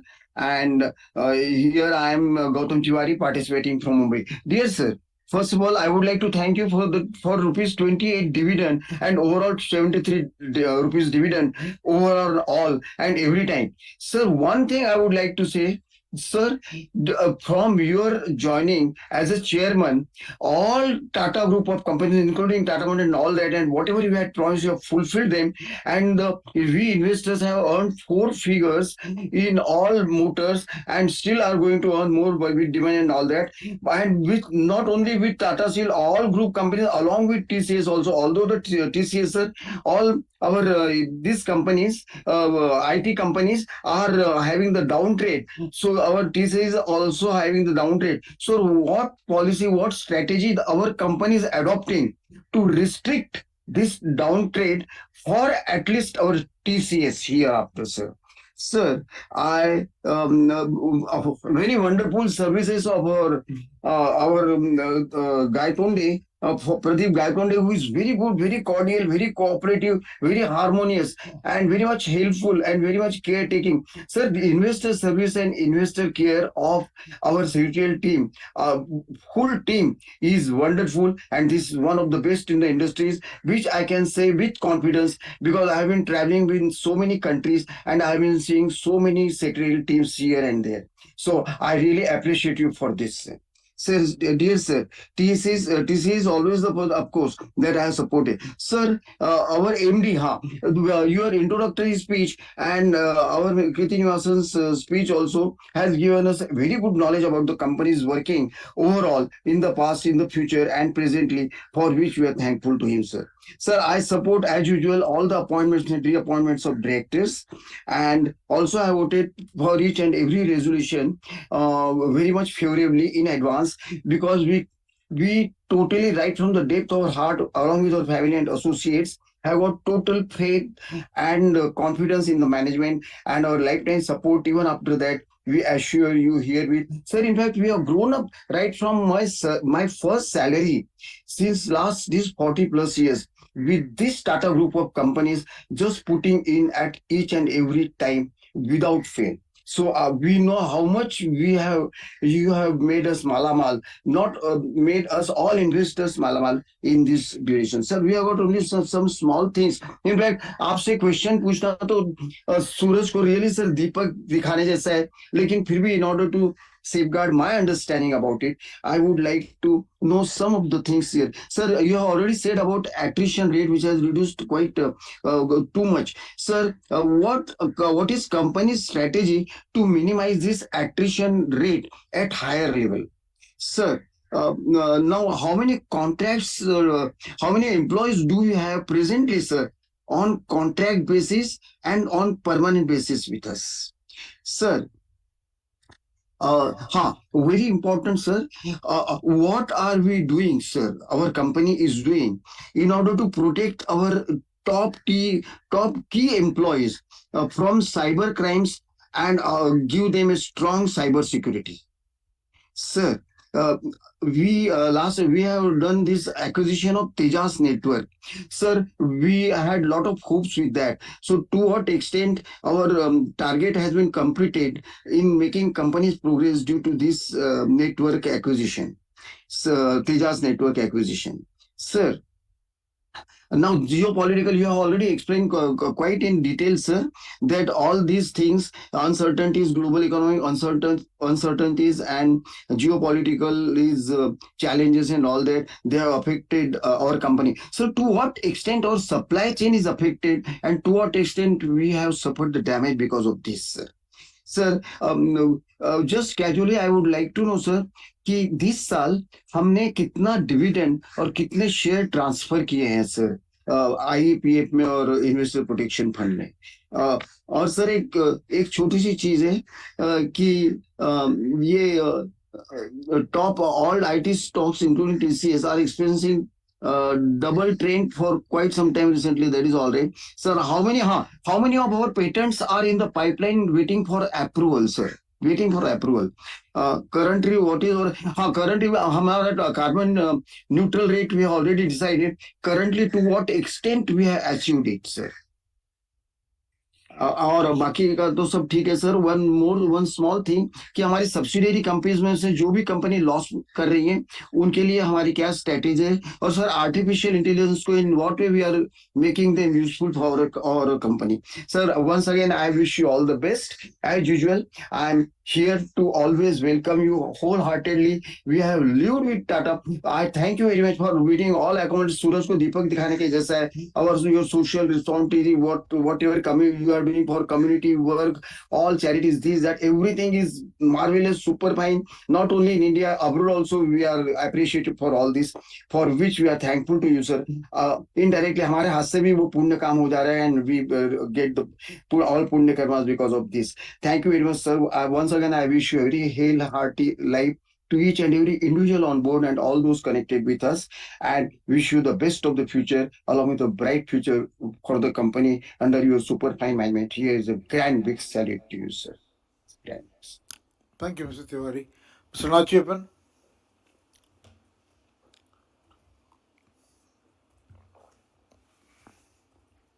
Audible, sir? Yes. Good evening to chairman and board members and fellow shareholders. Myself, Nachiappan from Chennai. I'm very happy to participate in this AGM. My first question: for the past few years, the wholly owned overseas subsidiary, TCS France, is earning very low margin or loss for the average turnover of rupees 2,500 crores. And its net worth also turned into negative of 275 crores. Why such low margin? And what is the management's comment? My next question is relating to receivables non-current.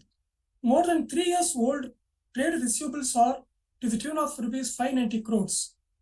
What are the reasons such a huge outstanding remain uncollected for more than 3 years?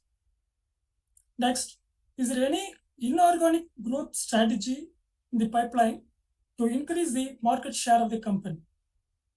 My last question is relating to vigil mechanism. How many genuine concerns or grievances were reported and addressed under vigil mechanism system during the reporting period? Thanks for the opportunity given, and my special thanks to Company Secretary Mr. Pradeep Manogar. All the best and take care. Thank you. Mr. S.P. Besania. So the speaker shareholder has not joined the meeting. Vinod Agarwal.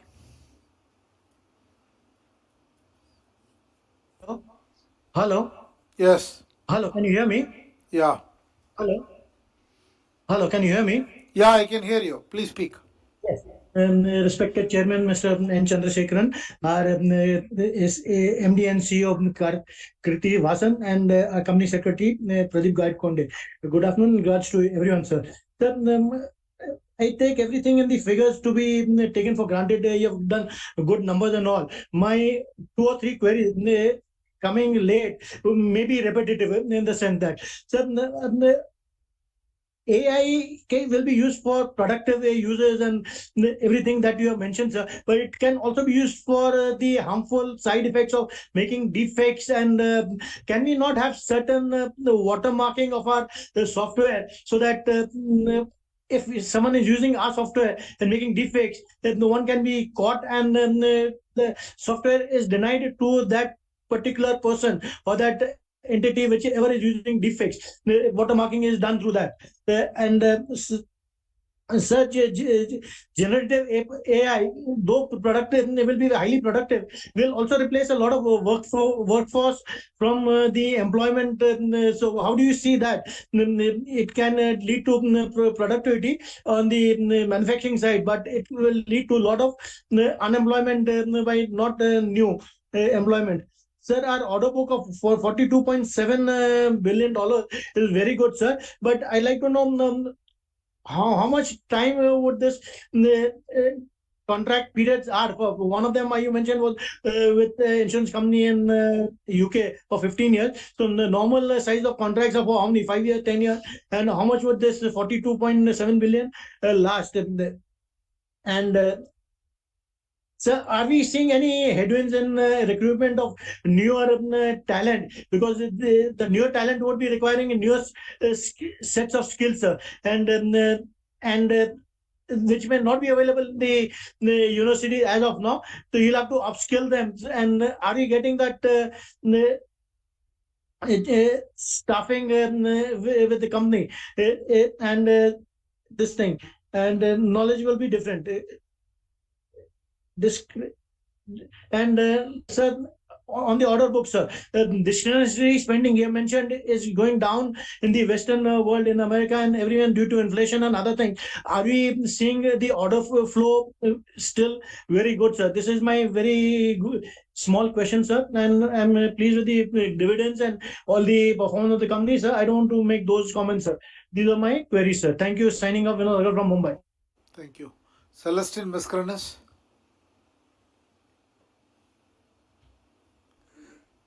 Hello, am I audible? Yes, ma'am. Yes, thank you very much. Respected Chairman, other members of the board, my fellow shareholders, I am speaking from Mumbai, Mrs. E. Mascarenas. First, I thank the company secretary, Mr. Pradeep Manohar Gaikonde, for sending me an annual report and also registering me as a speaker at my request. Thank you so much. And giving this platform to speak, which was quite easy to operate. Now, very good annual report. Dividend is good.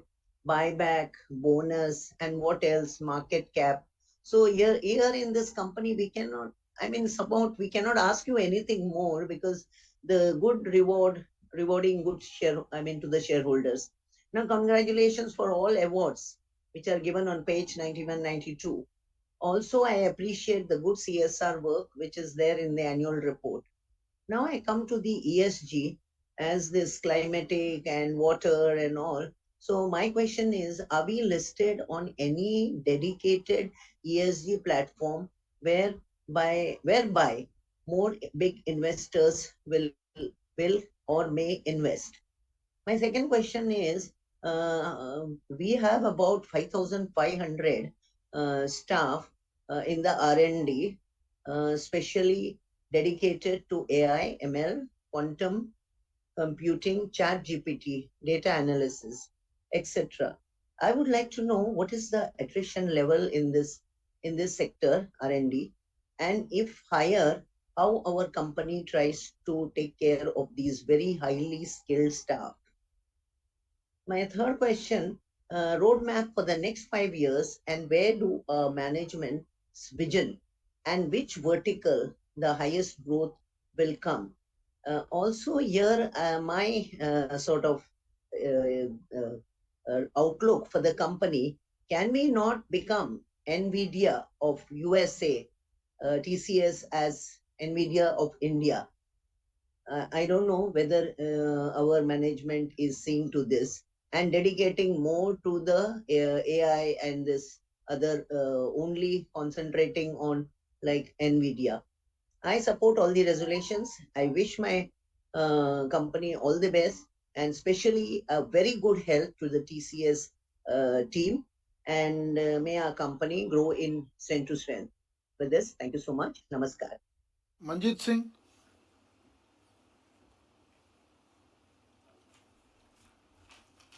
My audible? Yeah. TCS की management team और capital team और my को share holder सभी का मैं स्वागत करता हूं। Good evening sir. सर, जिस तरह की हम ग्रोथ दिखा रहे हैं और जिस तरह के हम प्रॉफिट दे रहे हैं, इसकी मैं आपको मुबारकबाद देना चाहूंगा। इंडिया से हमें ग्रोथ आई है, लैटिन अमेरिका से ग्रोथ आई है, यूके से भी आई है ग्रोथ, और मिड ईस्ट अफ्रीका से भी हमें ग्रोथ आई है। हमारी जो रेखाएं माथे की चिंता की जो आती हैं, जहां से हमारा सबसे ज्यादा रेवेन्यू आता है, नॉर्थ अमेरिका, वहां हमारी जो है ग्रोथ माइनस में आई है। तो ये हमारी एक चिंता का कारण है। क्या आने वाले टाइम में इसके बारे में हम क्या देख रहे हैं और बिजनेस वहां हम किस तरह से बढ़ाएंगे? आप थोड़ा अगर वेरवे से बताएंगे तो ज्यादा अच्छा लगेगा। और एयर इंडिया एक्वायर करने के बाद, टाटा ग्रुप ने जब एयर इंडिया एक्वायर कराया तो कुछ बेनिफिट हुए हैं हमारी टीसीएस की कंपनी को, कुछ बिजनेस हमें वहां से मिला है। अगर इस बारे में कुछ ग्रोथ आई है तो आप जरूर बताइएगा। और जिस तरह से आप काम कर रहे हैं हमें अच्छा लगता है और आने वाले टाइम में हम आपसे उम्मीद करते हैं। सर, ये दिसंबर 2023 के अंदर ये कोई लीगल क्लेम का जो खर्चा आया है 958 करोड़ है कि जाने कितना है, कुछ मैं गलत भी हो सकता हूँ इस बारे में। ये कुछ खर्चा आया है, ये कुछ दिसंबर के 2023 की उसी में दिखा रहा है क्वार्टर में। तो ये किस तरह का खर्चा है और ये आने वाले टाइम में और भी आता रहेगा? थोड़ा आप इस बारे में अगर बताएंगे तो अच्छा लगेगा। पीछे आईपीएल चल रहा था, टाटा ने कराया, बहुत अच्छे तरीके से कराया, और सीएसआर एक्टिविटी के अंदर उन्होंने जो लास्ट के जो मैच थे 4-5, उसके अंदर जो है हर डॉट बॉल के अंदर ऊपर जो है 500 पेड़ लगाने का लक्ष्य रखा था कि जो हर गेंद बल्लेबाज खाली खेलेगा जिस पर रन नहीं बनाएगा उस पर 500 पेड़ लगाएंगे।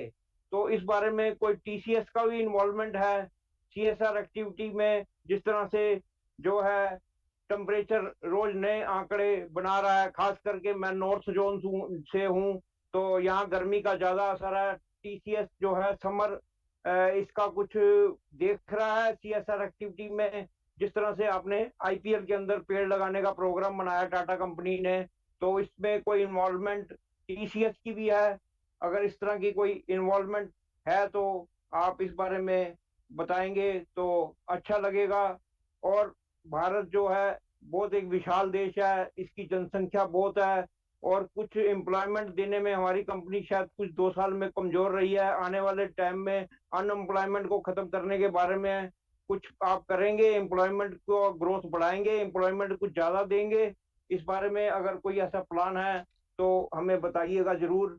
आपकी जो सेक्रेटरियल टीम है, इन्होंने सरकार द्वारा जो निर्धारित 180 दिन का टाइम होता है एजीएम करने का, उसके 60वें दिन एजीएम करी है, उनको हम मुबारकबाद देना चाहेंगे।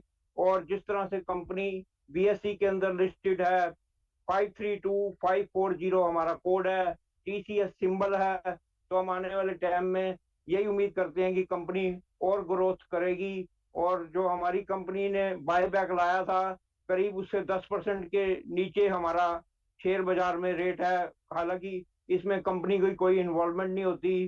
तो मैं यही जानना चाहूंगा कि कॉर्पोरेट एक्शन के अंदर कुछ इस तरह का प्लान आएगा कि जिससे हमारे शेयर को और मजबूती मिलेगी। बाकी हम यही चाहेंगे कि हंसते खेलते आप जिस तरह से नजर आ रहे हैं इसी तरह आप कंपनी को बढ़ाते रहें और दिन दूनी रात चौगनी तरक्की करें। Thank you sir, thank you. Thank you, sir. Mr. Bharat Shah? Hello Yeah, sir, आवाज आ रही है मेरी?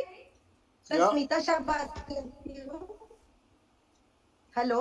Yes, हाँ सर, आवाज आ रही है, है। आवाज आ रही है। Thank you sir. माननीय चेयरमैन साहब श्री चंद्रशेखरन जी, एमडी सीओ श्री कीर्ति वासन जी और अन्य सभी उपस्थित मान्यवर वैल्यूबल डायरेक्टर्स टीम, आप सभी को बंबई से स्मिता शाह का सादर प्रणाम। और सर, आपको मैं अभिनंदन देना चाहूंगी कि आज अपना टीसीएस का excellent work, excellent award, excellent result के लिए मैं अभिनंदन देना चाहूंगी।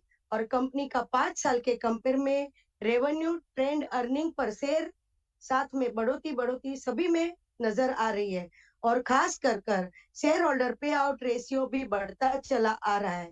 हमारे टीसीएस ब्रांड वैल्यूएशन भी अच्छी बढ़ोतरी पे रही है। हर एक में बढ़ता इंक्रीजमेंट 5 साल के कंपेयर में बहुत अच्छा नजर आ रहा है। आपने इंटरनेशनल लेवल पर अपना बिजनेस बहुत अच्छा खासा बढ़ा दिया है और एक्सेलेंट, बहुत अच्छी बात है सर, आगे बढ़ते रहिए। और गुड डिविडेंड के लिए भी बहुत बहुत धन्यवाद सर। ये सभी रीति से देखे तो कंपनी का जो एक्सेलेंट प्रॉफिट के साथ आगे आगे बढ़ती जा रही है, अच्छी बात है, वेल एंड गुड, अभिनंदन। ये सभी सर आपकी लीडरशिप और हमारे एमडी साहब जिन्होंने बहुत अच्छा प्रेजेंटेशन भी बताया, तो उनका भी सहयोग आपके साथ हरदम रहा है। और पूरी हार्डवर्क डायरेक्टर टीम और सभी छोटे बड़े एम्प्लॉइज की भी कड़ी मेहनत, लगन और हार्डवर्क से ये गुड रिजल्ट आ रहा है। और अभी नेक्स्ट 5 साल के प्लान क्या है ये जरूर बताने की कृपा करें। और मेरे आगे तो बहुत सारे लोग बोल चुके हैं, तो ज्यादा मैं बात नहीं करना चाहूंगी। बाकी तो मेरी ऑलवेज शुभकामना आपके साथ रही है। सो आज भी मेरी ढेरों शुभकामनाएं आपके साथ है। आप सदा हर्षित मुख रहकर आप अपने आगे बढ़ते कदम बढ़ाते रहे और टॉप फर्स्ट मंजिल और हमेशा सफलता की ओर प्राप्त करें। और सुख शांति और समृद्धि की मंगल शुभकामनाओं के साथ मेरी दिल की शुभभावना के साथ आपको शुभकामना मैं करती हूँ। और हमारा और आपका रिश्ता सदा बना रहे। और लास्टली मैं जरूर कहना चाहूंगी कि हमारी सीएस टीम बहुत हार्डवर्क टीम है, मेहनती है। और हमारे हार्ड वर्कर मेहनती कंपनी सेक्रेटरी श्री प्रदीप जी की लीडरशिप में हमारी हेल्पफुल और मेहनती लगनशील पूरी उनकी सीएस टीम बहुत अच्छी हार्डवर्क के साथ काम कर रही है, अच्छी इन्वेस्टर सर्विस भी दे रही है। हमारी जो भी हमें हेल्प लगे हमेशा ऑलवेज हमें हेल्प की है। सो उनकी बहुत मैं धन्यवाद करती हूँ। और आज हमें आपके साथ बात करने का मौका देकर आज की इस सीजन की 24th सीजन की जो टाटा ग्रुप की फर्स्ट एजीएम में बात करने का हम कामयाब रहे। और पूरी लगनशील हार्ड वर्क टीम की मैं सराहना करते हुए धन्यवाद, अभिनंदन और ढेरों शुभकामनाएं। और लास्टली सर, मेरी हम्बल रिक्वेस्ट में तो 4 साल से करती आ रही हूँ कि आज हमारी 5th ऑनलाइन वर्चुअल एजीएम है। तो सर मैं हमेशा कहती हूँ कि सर आप एक हाइब्रिड एजीएम करें, या तो सर आपके तो हम दर्शन जो करते हैं वो हम इस फोटो द्वारा करते हैं, जो वर्चुअली करते हैं। तो चंद्रशेखरन जी आपके हमें रूबरू दर्शन जरूर देने की कृपा करें। हमारे कलकत्ता वाले शेयर होल्डर तो आपको बुला रहे हैं, लेकिन हम तो बॉम्बे हाउस में आकर आपको मिलना चाहते हैं। तो जरूर एक छोटा सा गेट टुगेदर आप रखिए। और हमें सभी जो लास्ट कई साल से आपसे जुड़े हुए शेयर होल्डर्स जो है स्पीकर्स, उन्हें जरूर बुलाने की कृपा करें और आपके दर्शन जरूर दीजिए बस। और हमारा ऑलवेज सपोर्ट आपके साथ रहा है। और बस आप सदा रहे गुड हेल्थ वेल्थ के साथ, फुल्ली सपोर्ट के साथ। धन्यवाद सर, चालू रखिए, भरत सा बात करते हैं। माननीय चंद्रशेखरन जी, सर एक मिनट ही बोलूंगा, मेरा इसके बाद नाम है, तो मैं यही डेवर से बात कर रहा हूँ सर। और सर एक मिनट बोलूंगा सर। मेरे को कंपनी के बारे में तो सब बताया, अपनी कंपनी बहुत अच्छी चल रही थी, डिविडेंड अच्छा है, सब कुछ अच्छा है, तो उसके बारे में कुछ नहीं कहने का। बस भगवान को प्रार्थना है अपनी कंपनी दिन दोगुनी रात चौगुनी बहुत आगे बढ़े। और आने वाले साल में सर हो सके तो बोनस के लिए मैं खाली रिक्वेस्ट करता हूँ। और सर अपनी वर्क विजिट आपको पहला कराते थे, तो विजिट कराने का मेरा रिक्वेस्ट है। तो बहुत साल हो गए, 7-8 साल हो गए विजिट को, तो विजिट जरूर अपना टीसीएस का विजिट, वर्क विजिट जरूर कराने की मेरी एक हार्टली रिक्वेस्ट है सर। और कंपनी सेक्रेटरी प्रदीप जी और उनकी पूरी टीम को मैं बहुत बहुत धन्यवाद अभिनंदन देता हूँ। बहुत हार्ड वर्किंग टीम है सर, हमेशा शेयर होल्डर को रिस्पेक्ट देते, शेयर होल्डर की कैरियर सेव कर रहे। तो मैं पूरी सीएस टीम को बहुत बहुत ढेर सारी शुभकामनाएं देता हूँ और बहुत अभिनंदन देता हूँ सर। और सर आपको रूबरू मिलने का तो आज 6 साल हो गए सर, तो आप फिजिकल मीटिंग क्यों नहीं रखते सर? फिजिकल मीटिंग रखिए और उसमें हाइब्रिड किए तो बाहर गाँव वाले भी चांस ले सकेंगे। और एक गेट टुगेदर, पहला तो आप सर गेट टुगेदर भी करते थे, इनफॉर्मल मीटिंग करते थे अपना एजीएम के पहले इनफॉर्मल मीटिंग आपका होता था पहला हर कंपनी का, वो भी आपने बंद कर दिया है सर। तो नेक्स्ट ईयर से इनफॉर्मल मीटिंग सर चालू करिए हर कंपनी का, तो पहले भी एमडी सर सब लोग मिल सकेंगे, थोड़ा रूबरू में बातचीत होएगा सर। और आप भी रूबरू में एक मिलने का मौका दीजिए सर, गेट टुगेदर जैसा करिए, रूबरू में जरूर मिलिए सर। बस सारे रिजोल्यूशन में मेरा पूरा सपोर्ट है सर। और आने वाले सारे त्योहारों की शुभकामनाएं। जय Hind sir, Jai Hind, thank you very much sir, Jai Hind, thank you sir. Om Prakash Kejriwal.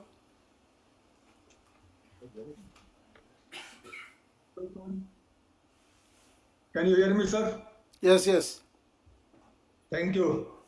Good evening, Chanda sir, and good evening to everybody attending this AGM. Myself, Om Prakash Kejriwal, your equity shareholder from Kolkata. Thank you, Sirji, for providing me the platform to speak something before you. Thanks to our secretary, Pradeep sir, for calling me and taking my know-how. Also, thanks to Hina madam for helping me in registration as a speaker shareholder. Sirji, this is my third AGM, only due to virtual. Though I am your very old shareholder, It is an opportunity for me to attend this AGM sitting in Kolkata. Sirji, if possible, please follow this virtual AGM in next year also, so that more and more shareholders could join our AGM and express their views. Sirji, I have no complaint regarding your performance. You are doing very well, despite the challenging environment like Russia-Ukraine war, Hamas-Israel war, and Iran-Israel conflict. You are rewarding we shareholders by giving handsome dividends as well as buyback. So there is no complaint from my side. One suggestion is there. Sirji, AI should be used in disciplined manner for the betterment of human beings. Actla Sirji, please maintain your smile and be cheerful. We are always with you as a long-term investor. Thank you. Thank you, Sirji. Thank you, sir. Mr. Kaushik Shahukar. Good evening, sir. I am audible? Yeah. Yeah, thank you, sir. It is an honor to stand before this esteemed organization today. I extend my heartfelt gratitude to the board for granting me opportunity to be part of this important event. Today, I wish to raise some key questions that are essential in understanding TCS position in our ever-evolving competitive landscape. How does TCS maintain its competitive edge in such a dynamic environment? What innovative service has TCS introduced or plan to introduce in the increasingly competitive world? I believe that more a company invests in its research and development, the stronger its dominance becomes, positioning it a leader in the industry. Can we continue to trust in the resilience of TCS business model, and how can the company ensure the shareholders' value remains intact? Additionally, I note the absence of significant corporate actions such as bonus, stock splits, or mergers and demergers aimed at enhancing shareholders' wealth. Are there plans for such initiative in the near future?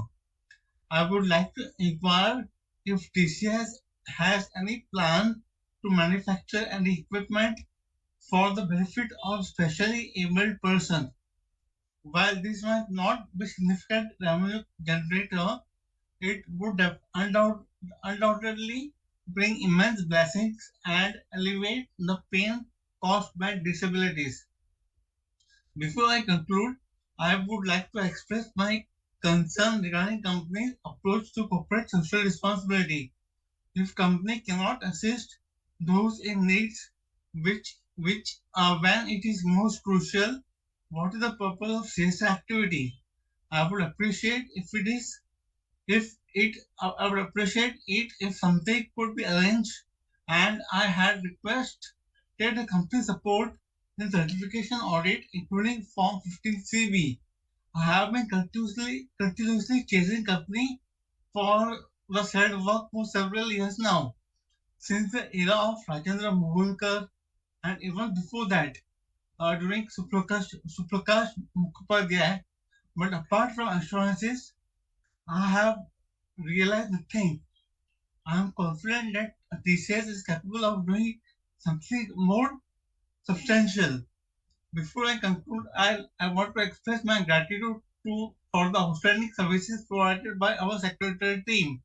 I extend my heartfelt thanks to Mr. Pradeep Gahitonde, who, like our past company secretaries, such as Mr. Suprakash and Mr. Rajendra Moholkar, has demonstrated a commendable shareholders-friendly approach. Sir, I truly salute your vision in selecting such exceptional talent. Thank you for attention. Thank you, sir. Thank you. Mr. Yusuf Rangwala. Yeah, good evening. Can you hear my voice, sir? Can you see me also? Sir, very good evening, sir. Chandrasekhar, sir. Sir, I'm very happy. This is a 29th general annual meeting, sir. Seeing your health and seeing your smiling face, sir, I'm very proud to be shareholder of this company, sir. Sir, I will come out directly on point. Sir, I'm very thankful to our excellent company secretary, Pradeep Mano, sir. Sir, who is a damn person and very hardworking company secretary. Sir, उनके लिए एक मैं छोटा सा उनके लिए sir बोलना चाहता हूँ, आप उनको सर प्रोग्रेस करिए सर, आप उनका बोर्ड ऑफ डायरेक्टर पे लाइए, क्योंकि ये very hard working company secretary और अपनी 20-20 ईयर वो अपना कंपनी का फाउंडर। सर, जो आदमी के पास 7 सेट आपने अलॉट किया था, आज उसके पास 56 शेयर है। सर, ये दिखाते कि अपनी कंपनी टीसीएस कैसी अच्छे है।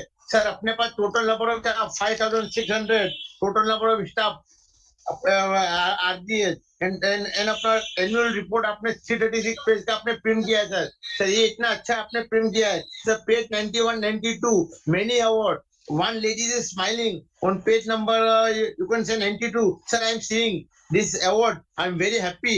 So and your CS activities, many CS activities you done sir. आपके बारे में क्या कहना सर? चंद्रशेखर सर, जहाँ पे आप रहते हैं सूरज भी अपनी रोशनी से चमकती है सर, इसी आपकी हस्ती है सर। सूरज भी रोशनी चमकती है सर, उसमें भी रोशनी कभी कम नहीं होती जैसी आपकी हस्ती है सर। क्या कहना सर? मुझे भी आपसे मिलना है सर। सर, टाटा हम भी बॉम्बे में आना हो सर, एक दिन मुझे भी टाइम दीजिए सर, आपके साथ बैठ के मैं हम चाय पियेंगे सर। मेरा हम पर रिक्वेस्ट है सर, क्योंकि अभी फिजिकल मीटिंग तो आप नहीं रखते सर। मैं पूरा टाटा ग्रुप के शेयर होल्डर हूँ सर। जय हिंद, जय महाराष्ट्र। फूलों की खुशबू, कलियों की बहार और अपना टीसीएस का साथ sir, Ambe sir. Thank you sir, thank you very very, thank you sir. नमस्ते सर, नमस्ते। जय हिंद, जय Hind. Prakash Nishanai.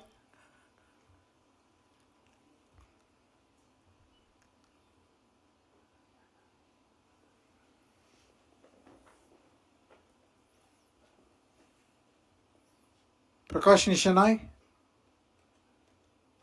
So it appears she has not joined this meeting. Vinit Kumar Chandalia.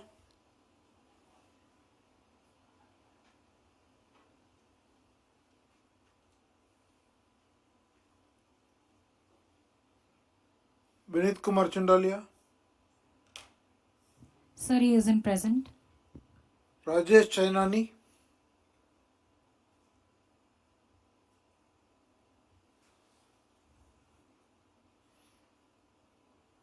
Mr. Chainani. Hello, am I audible, sir? Yeah. Yeah, respected Chairman, Mr. N. Chandrasekharanji, MD CEO, Mr. K. Krithivasan, and a very highly distinguished eminent board of directors, my fellow shareholders. I am Rajesh Chainani speaking from Vilepale, Mumbai. So first of all, I thank our company secretary, Mr. Pradeep Manohar Gaitonde, for sending me the physical copy of balance sheet very well on time. Sir, he called me up also. And sir, it's really a beautiful balance sheet with all facts and figures in place. It's a 334 pages copy. So there is nothing much to answer. And I have gone through your speech also and the balance sheet of Mr. MDCO also, and a very good presentation by MDCO Mr. Krithivasan. So and I'm very thankful to you, sir, for a lovely dividend, sir. And sir, keep the pace of the dividend in the same way, sir. Last time we got a very special dividend of 99 rupees. This time the total is 73. So next year, sir, make it little much better than this also, sir. And sir, regarding the bonus, sir, are you planning for any bonus issues? We have received 3 bonuses in 20 years. So it's a very high time, sir. You can at least go for a bonus of like 1 bonus on 2 shares also. So it won't be a much of the thing for you, sir. And sir, there is nothing much to add. I just received a copy of Tata Consumer also. So sir, I am shareholder of all your Tata Group companies. So I will be keeping on meeting you in all the AGMs, sir. And make sure to register it, sir. So I'm just telling you, just before speaking to you, I just received Tata Consumer thing. And Mr. O.P. Bar, sir, give my regards to Mr. O.P. Bar. He's my long from State Bank of India, and all the board I have always met him, sir. And Mr. K.K. Mistry. So I'm thanking you all very much and best of luck, sir. And it's Mr. Modi says like pura desh mera parivar hai, sir. You don't have to say, sir. We as a shareholder have to say that you are our family, sir. So I thank you very much, sir. Keep up the good work. And sir, in the coming year, I want that my TCS should par Reliance Industries, sir, in the market cap, sir. Thank you. Mr. Anandu Vital Nayak. Am I visible and audible, Chairman, sir? Yeah, you're not visible, you're audible. Yes, you're visible also. Thank you so much. Good evening, Chairman, sir. I really appreciate the policy of the management in terms of consistency regarding the payout to the shareholder. It is really excellent. Almost 100% of the standalone profit distributed to the shareholders, either by way of a dividend or maybe by way of a buyback of shares. Chairman, sir, when I see the standalone financial, there is one element called legal cost, and this component is more of a punitive nature. I just want to understand from an income tax perspective, is it a deductible expense or it is a complete disallowance? Chairman, sir, when I see one of the component is a brand equity contribution, so I just want to understand, is it percentage to the sales or is it percentage to the net profit in terms of calculation, and about the deductibility of the expense from an income tax perspective, whether it is a deductible as a expense. And one surprise to me, Chairman, sir, when I see the audit report, page number 244, there is a mild modified kind of, I will not say it is a qualification, but apparently it looks to be a modified one regarding an audit trail. It says the feature of recording audit trail facility was not enabled at the database level to any. I understand that this is a new requirement which has come in the financial year 23-24. And I think almost all the companies will carry this kind of a comment because something new still to settle down. Other than that, I don't have any specific questions, but I want to mention something here. I'm really happy with your secretarial department, sir. The way they take care of the shareholders. I remember when I sent a mail for the enrollment as a speaker shareholder, I got a call from Gaitonde sir, and he said, we just want to check the compatibility of the system so that there should not be any technical glitch. It is really surprising, and I'm really happy with this, sir, because such a person in the leadership team calling a small shareholder like me holding hardly 70 shares and giving the same sort of a treatment. It is absolute unbelievable and unheard kind of a thing. And this is possible only in Tata organization, sir. And my father has purchased almost all the shares of Tata Group company. So we are loyal shareholders of Tata Group for last more than 30 years, sir. And even I did the audit of your Tata Group company during my articleship, sir. Thank you so much. And TCS is really a valuable company, sir, in the Tata Group. Thank you so much for giving this opportunity. Good day, sir. Thank you, sir. Mr. Akhil Borkar. Hello all. Yes. Good afternoon. First of all, thank you for this opportunity. I'm really grateful and truly blessed. It might not seem that way in the next 2-3 minutes, but trust me, I'm really grateful for everything. So I just hope these questions do not go unanswered or are very generically answered as always. So I'll jump to the questions. These questions are basically to everyone, not just TCS. These are applicable for every industry, every business. But TCS, Tata's, other trendsetters, and we have a lot of faith in Tata's, as all the shareholders expressed. So jumping to the questions, why BSR was chosen for statutory audits when there were 6 red flags observed against them by the regulatory body NFRA. So is there anything to hide? Next, what are the legal settlements expenses talked about? These are almost kind of the CSR allocation or CSR budget that is mentioned in the report, that is completely nullified by the legal expenses that are there in the reports.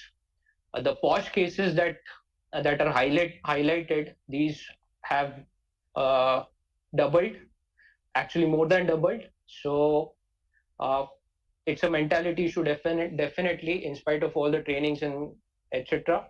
But would it not is it not possible? I wanted to know your opinion. Work from office is a contribution to that, or I don't know why TCS is hesitant on the remote working policy, because the argument of culture and sense of belonging seems difficult to digest. It's really difficult to digest because everyone works for money. You are working for money. We are working for money. Shareholders want money back. So is there an inefficiency in managing the workforce remotely? Especially in times where TCS, being the trendsetter and pioneer in the advancement of technology. So why is remote working a reluctant topic for TCS, especially 5 days in office? In which entity in the group has hedged the portfolio against the TCS's currency headwinds risk? And how would these flow back to the TCS's financial statements is what I wanted to understand. And if the risks are mitigated and hedged, so why propagate a sense of fear of job cuts, etc., in the organization during these downturn or reversal periods? Next, it is mentioned that the median remuneration for the KMPs to be around 7 crores, whereas it's 14.8 lakhs for males and 10.4 lakhs for females, especially at the ground and mid level. So what is being done for this disparity? Why TCS is not considering salary role rationalization as a strategic initiative, and why take it so long? What are the plans for hiring or giving opportunity to shareholders and hiring ex TCSs as well, given the primary first first first employees of TCS to be paid well and adjusted for their compensation and remuneration?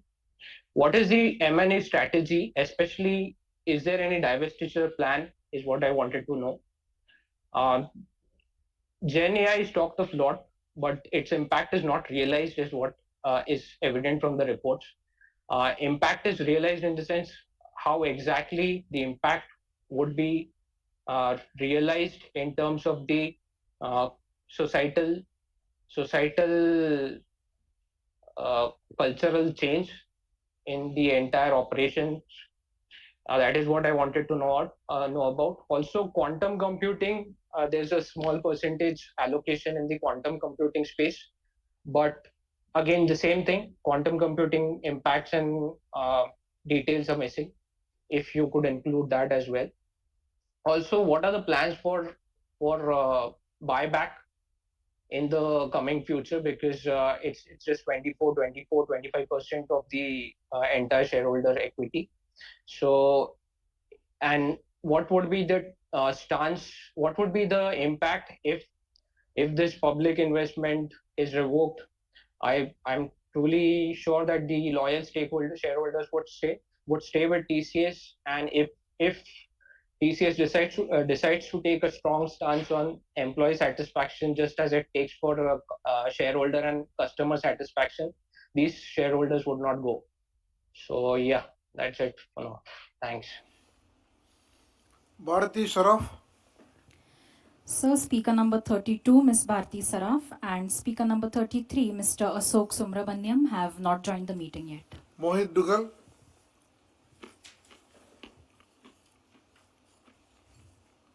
Good afternoon, everyone. First and foremost, I extend my heartfelt gratitude to our chairman, CEO, the esteemed board members, the diligent company secretarial team, and my fellow shareholders. Thank you for giving me the opportunity to speak today. I have a few important questions I would like to ask. First, given the fierce competition in the IT sector and the pivotal role of talented professionals, how does TCS attract and retain the industry's top talent? Second, in an era where AI is essential to digital transformation, how is TCS leveraging AI to enhance its services and operational efficiency? Could you share specific impactful AI applications? Third, as more multinationals establish their own global capability centers for cost efficiency and operational control, how is TCS adapting? What innovative strategies are we employing to stay ahead of the curve? Thank you once again for your attention and for allowing me the opportunity to ask these important questions. Thank you. Sumitra Padma Malini Sunkarana. So the speaker shareholder has not joined yet. Vasudha Dakwe.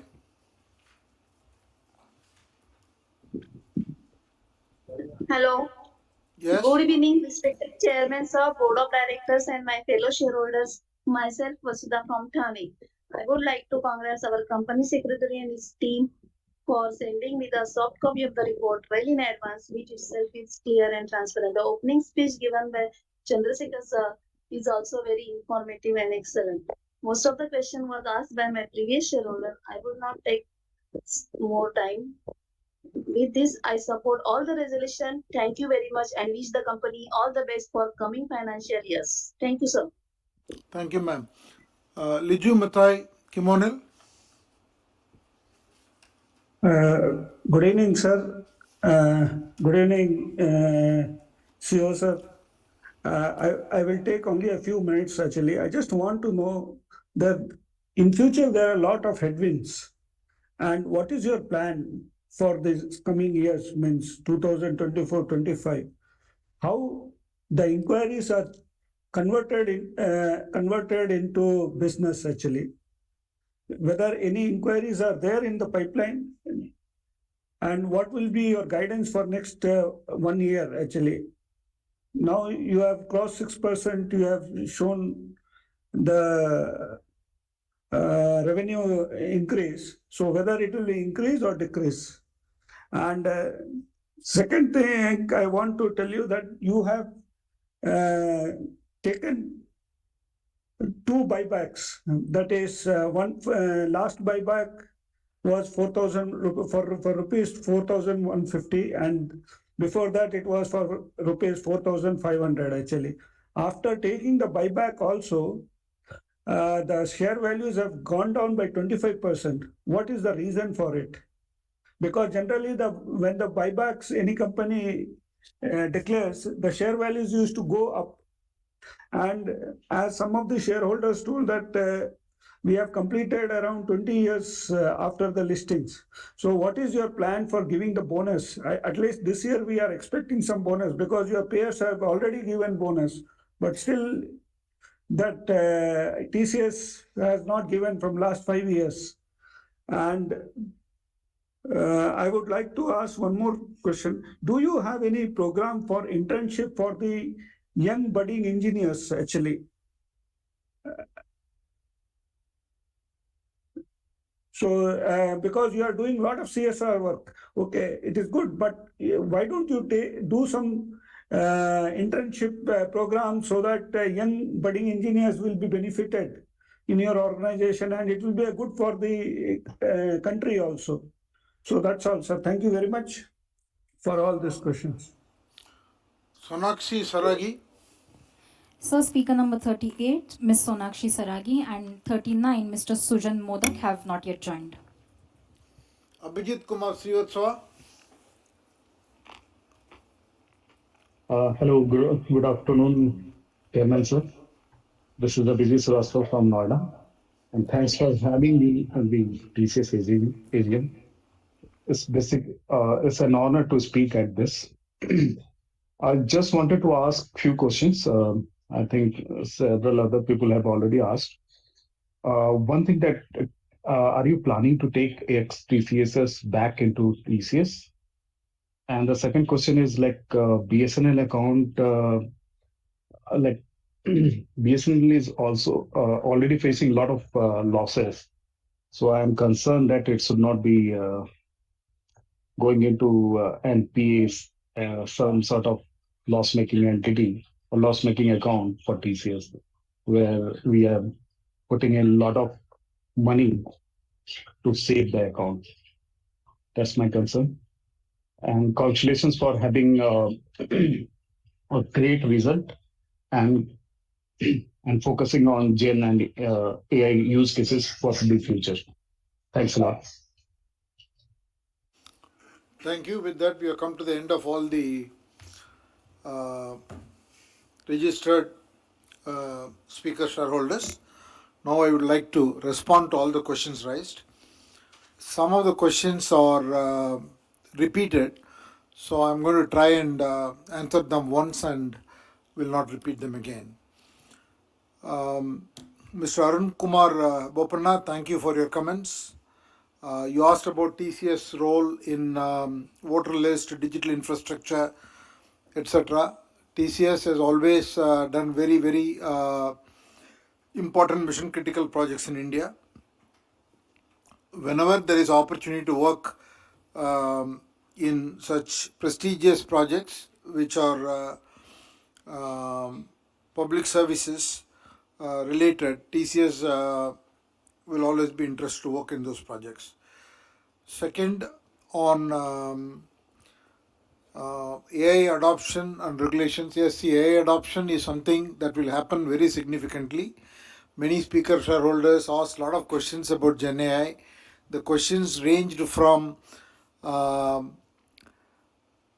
what industries will be impacted. Every industry will be impacted, whether it is a consumer industry or B2B industry. But the consumer industry's impact will be very visible because consumers will feel the power of AI in the way personalization happens, and the experience is better delivered to consumers. So whether it is healthcare, whether it is travel, whether it is financial services, whether it is in loan product, insurance products or claims, or whether it is in a retail, how a customer is proactively created an offer.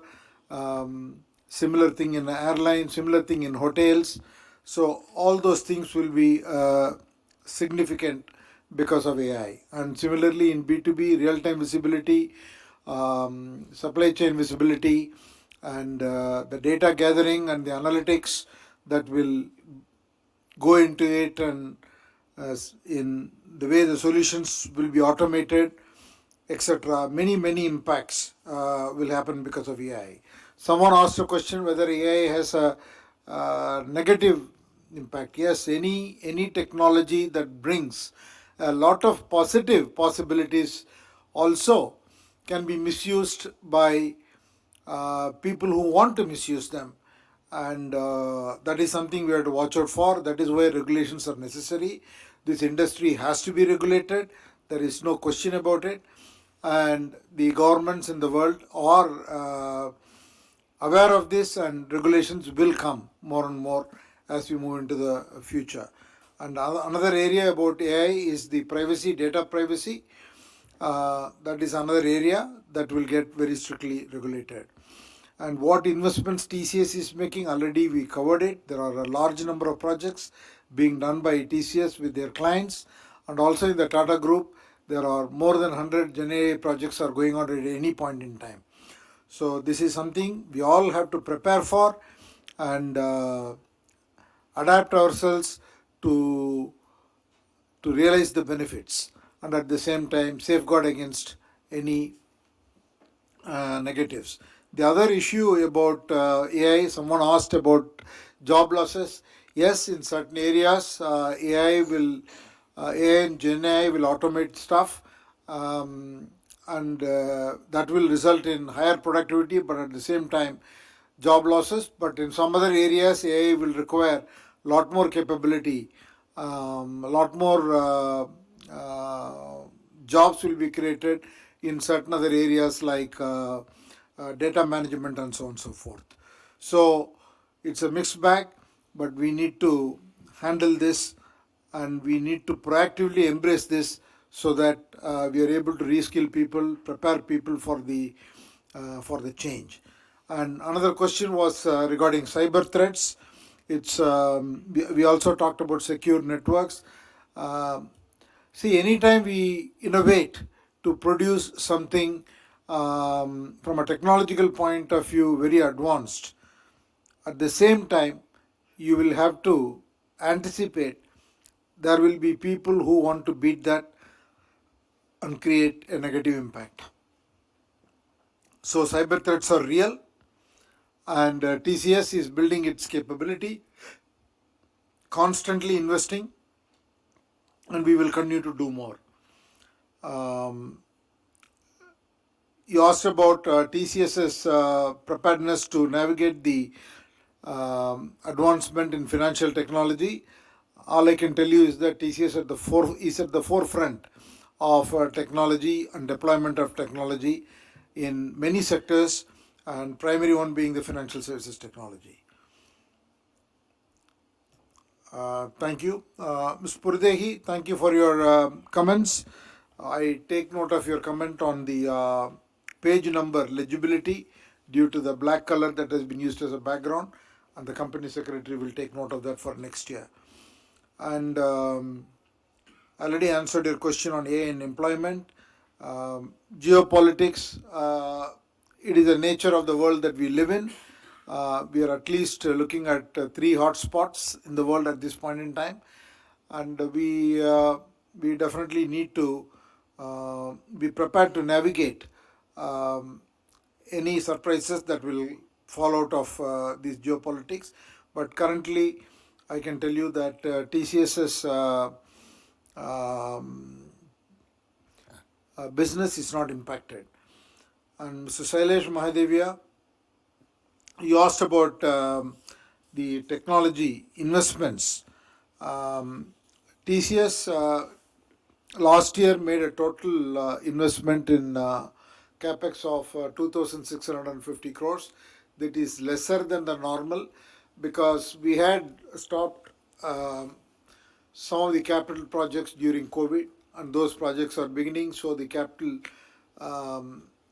investment will go up in the coming years. The tech capex last year was 1,100 crores in terms of getting the company and employees to have the advanced technology for their work environment.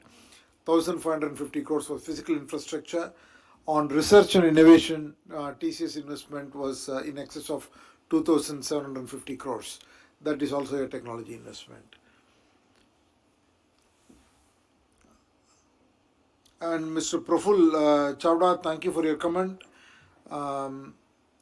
You asked about TCS's return from IPO point of view. Just the share price itself has gone about 37 times since the IPO. So if you had, for every rupee you would have invested, you would have gone 37 times more. And the dividend, and on top of that, the dividend and buybacks have been pretty significant. The last 5 years it has been 100%, and even before it has been significantly high. TCS has been paying dividend every quarter since it went public, and also has been paying an annual dividend and special dividend every other year, and recently it is paying special dividends or buybacks every year. So given that, I think some comments expressed by people that TCS should be considering additional dividend for the 20th year, I would just say is plainly unreasonable. Mr. Jamadar, thank you for all your comments. I think the IT spending is not coming down, it is getting staggered.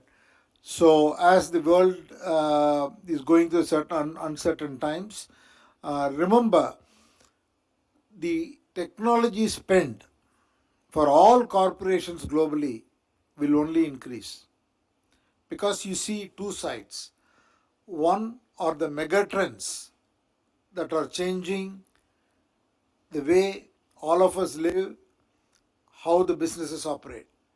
These are digital, AI, Gen AI, energy transition, modern supply chains, secure networks, and changes that are happening in several industries, whether it is in financial services or drug discovery or healthcare or advanced manufacturing. All of this will require significant tech investments.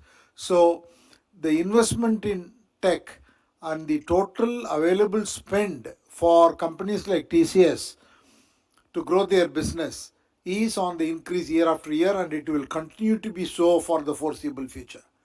But on the other hand, we must appreciate that the world is going through sometimes geopolitical crisis, sometimes supply chain disruptions, sometimes commodity crisis.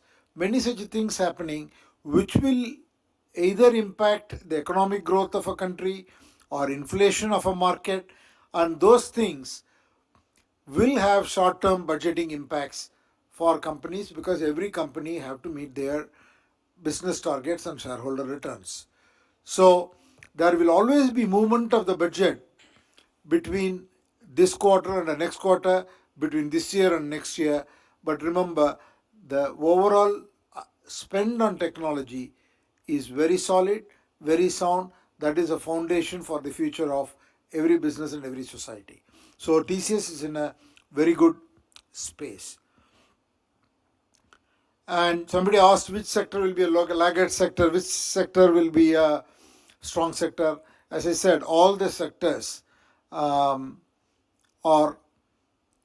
big adopters of technology. And we don't see any impact with any regulatory change with regard to visas, etc. There is nothing that is on the anvil. But TCS now has a very strong workforce in all markets. Mr. Kotwani, and I think this comment was also later raised by Tamal Majumdar and a couple of others about the increase in the harassment cases. But you must remember, we are operating in such a global environment. We are also operating with 600,000 or 6 lakh plus professionals. And the company constantly is enforcing and encouraging a culture of openness. We always want people to express themselves, and in the process, if there is a harassment, people should raise, and when they raise, the numbers is likely to go up. But on a company of this size, this number of cases is expected to happen. And the main thing is, how do we continue to invest in education of people? How do we deal with these cases with zero tolerance? And how do we continue to reinforce both the culture, education, and also the actions that we take? How do we ensure that people are aware of that, so that we create a culture of healthy working atmosphere? I don't think that we can go to remote working to solve this problem. Company takes these calls in terms of having a in-person working based on a number of factors. We are not trying to create jobs for people. We are trying to create careers for people. This company is about building an institution. This is an institution. In order to continue this being a very strong institution, we need to ensure that we invest in people. At the same time, people also build their careers with a company like us. And so these are things that we are aware of, we are conscious of, and we will continue to focus. And Mr. Kotwani asked about CSR spend. TCS has a very significant CSR spend in India. The total spend in India is about 827 crores in India. Globally, if you take it, is more than 950 crores. So while the CSR 2% requirement is for India, which we meet, we also spend CSR in other markets, because our group philosophy and TCS philosophy is to contribute to the communities where we operate from. So in every market, we do take up work with communities and social engagements. Mr. Santosh Kumar Saraf, you asked about data on the maternity and paternity benefits. Based on the policies, maternity benefits are available to over 2,23,305 women employees in all the countries we operate, and paternity leave is available for 95,340 male employees. And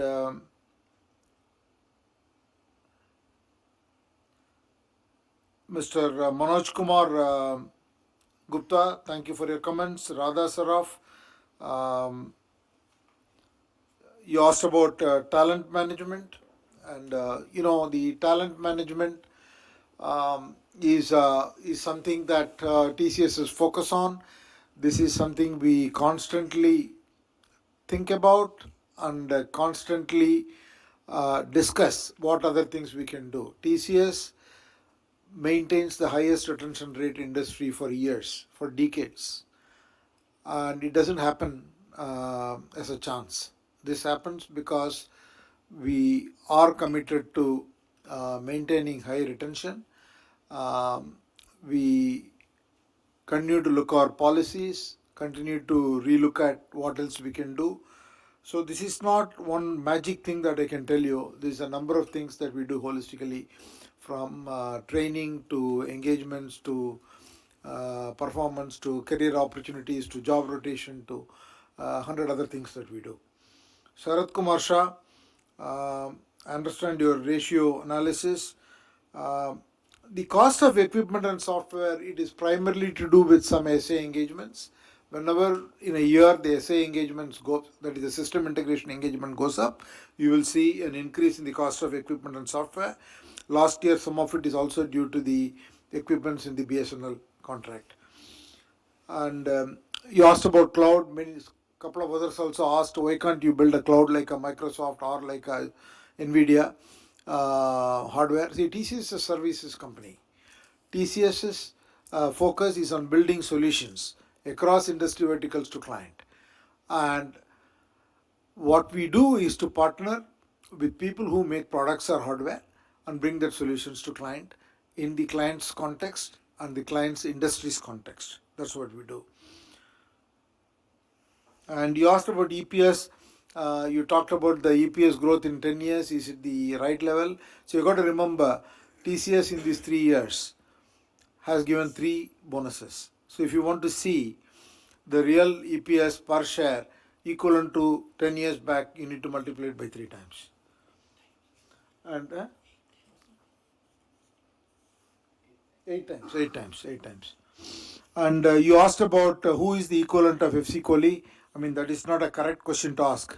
Mr. FC Kohli was a legend, and it is not fair or correct to think of comparing anyone with Mr. FC Kohli. Rutika Agarwal, you talked about what is the cost for upskilling. See, TCS does not see upskilling as a cost item. This is a strategically important item. TCS would like to spend more money in training, and so we continue to do that. But still, our training and cost budget is pretty much as per our targets. Our attrition rate again has come down. The company has done a very good job, and we will continue to focus to maintain the industry best retention rates. Tamal Majumdar, see, you asked a question about age group 50 plus. See, the reason the 50 plus age group is higher in other countries is because most of those countries predominantly we do lateral recruitment. Here in India, over the years, over several decades, we have recruited people from the colleges, and they have all grown. Even a person we recruited 30 years ago still has not grown to cross that particular age band. And our utilization is one of the best in the industries.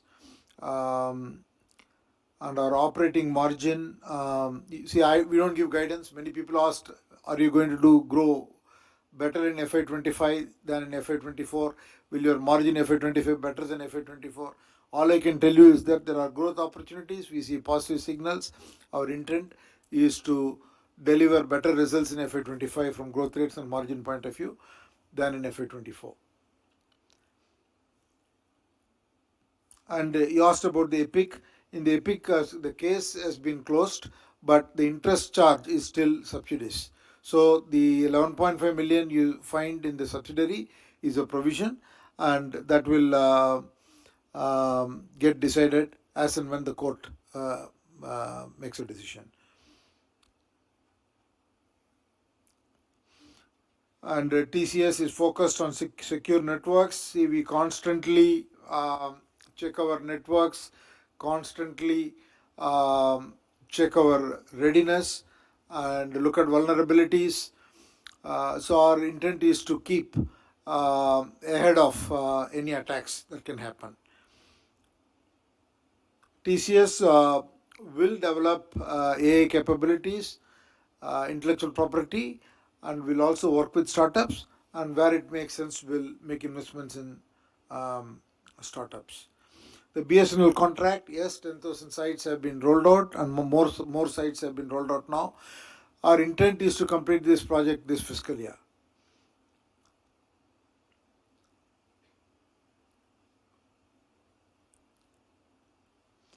Mr. Bhavika Mulchandani, I think your questions have already answered.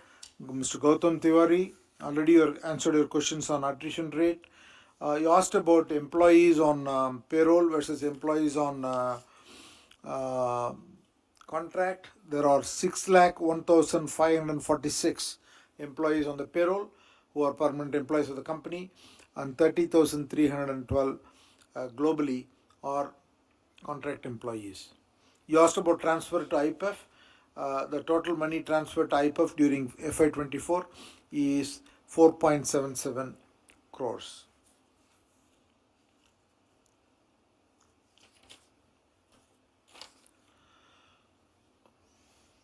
Mr. Nachiappan, you talked about the low margin for France. Actually, you got to understand that some of these subsidiaries are legal subsidiaries and they work with offshore. When you look at the margin of business for a particular market, we need to look at both the local subsidiary and the back end that happens in India. But nevertheless, this is the margin at the subsidiary level. And you talked about the trade receivables of greater than 3 years for 590 crores. See, in such a large operation where our annual revenues are about $29 billion, almost 2,30,000 crores, all of that is earned every year, billed every year, collected every year. The number 590 is a very small number. It is not a significant number. But nevertheless, we do not want to have any receivables for such a long period of time. But the nature of the contracts sometimes, for various delays that may happen, sometimes totally outside of our control, these things do happen. Company is always committed to both organic growth and inorganic growth. I cannot give any specifics. Mr. Vinod Agarwal, already answered your question on AI and Gen AI. You asked about the order book. How long does it take? See, typically the contracts may be 3 years, 5 years, and very rarely beyond 5 years. The 15-year one that you saw is only a situation that happens in platform contracts, and that's a very small number. So it is fair to assume that most of the contracts that we sign get executed in 3 to 5 years' time.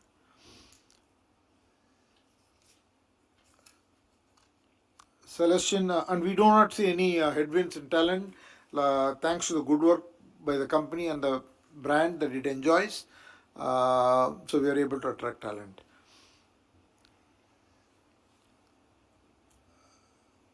Celestian Mascarenes, I have already answered your questions. The only other question is about the roadmap for next 5 years. As I said, the company is operating in an environment and in an industry where there will be significant opportunities. So I see lots of opportunities and positive growth momentum for the company for the next 5 years. Manjit Singh, I've already answered your question. I can't comment on the share price. Somebody asked after the buyback, the share price is not moved. I don't think that I can predict what the share price will be. We will focus on continued growth, continued profits, cash flows, and shareholder return. Smita Shah, Bharat Shah, thank you for your comments. Mr. Kaushik Shanukar, thank you for your comments. And there are no corporate actions that I can talk about. The company is not in the manufacturing business, but I take note of your comment. We will see what we can do. And Anandu Vital Nayak, the legal business expenses like legal expenses that are not levied by statutory authority, and brand expenses that are at arm's length or tax deductible expenses. Mr. Akhil Borkar, you asked a question regarding BSR. See, whenever we choose audit firms, the audit committee looks at presentations from multiple firms, and then based on a number of factors, the firm is chosen. And you also asked about the CSR budget, which I already answered. Posh cases, I already answered your question. I think regarding hiring of employees, CCS, etc., company has a clear policy, and these policies are made by the company after due deliberations. So the company will stay with those policies.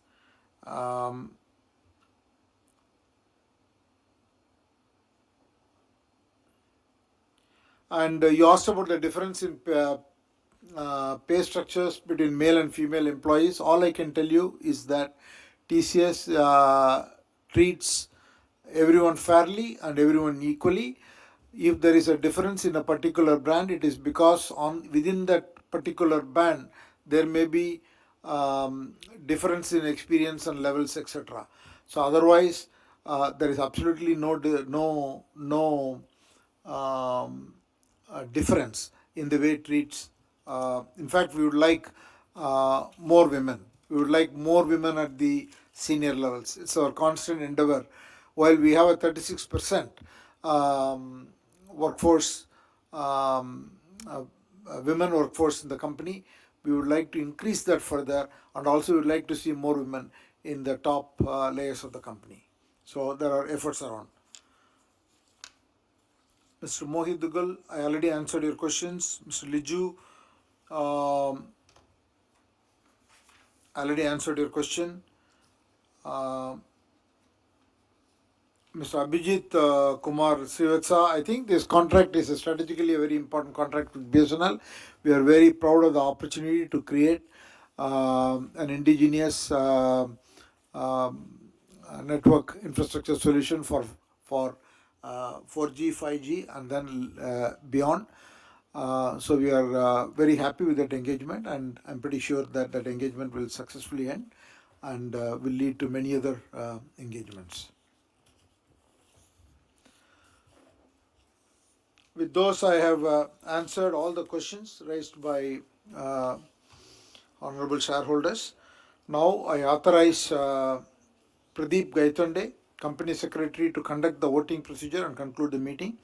The e-voting facility will remain open for the next 15 minutes for members to cast their votes if they had not done so already.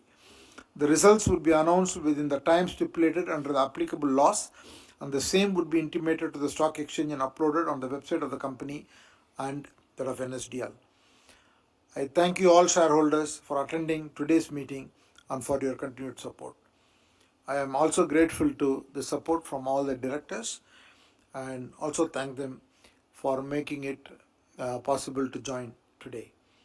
With your consent, I, the management team, and other board members would now say goodbye and leave the meeting.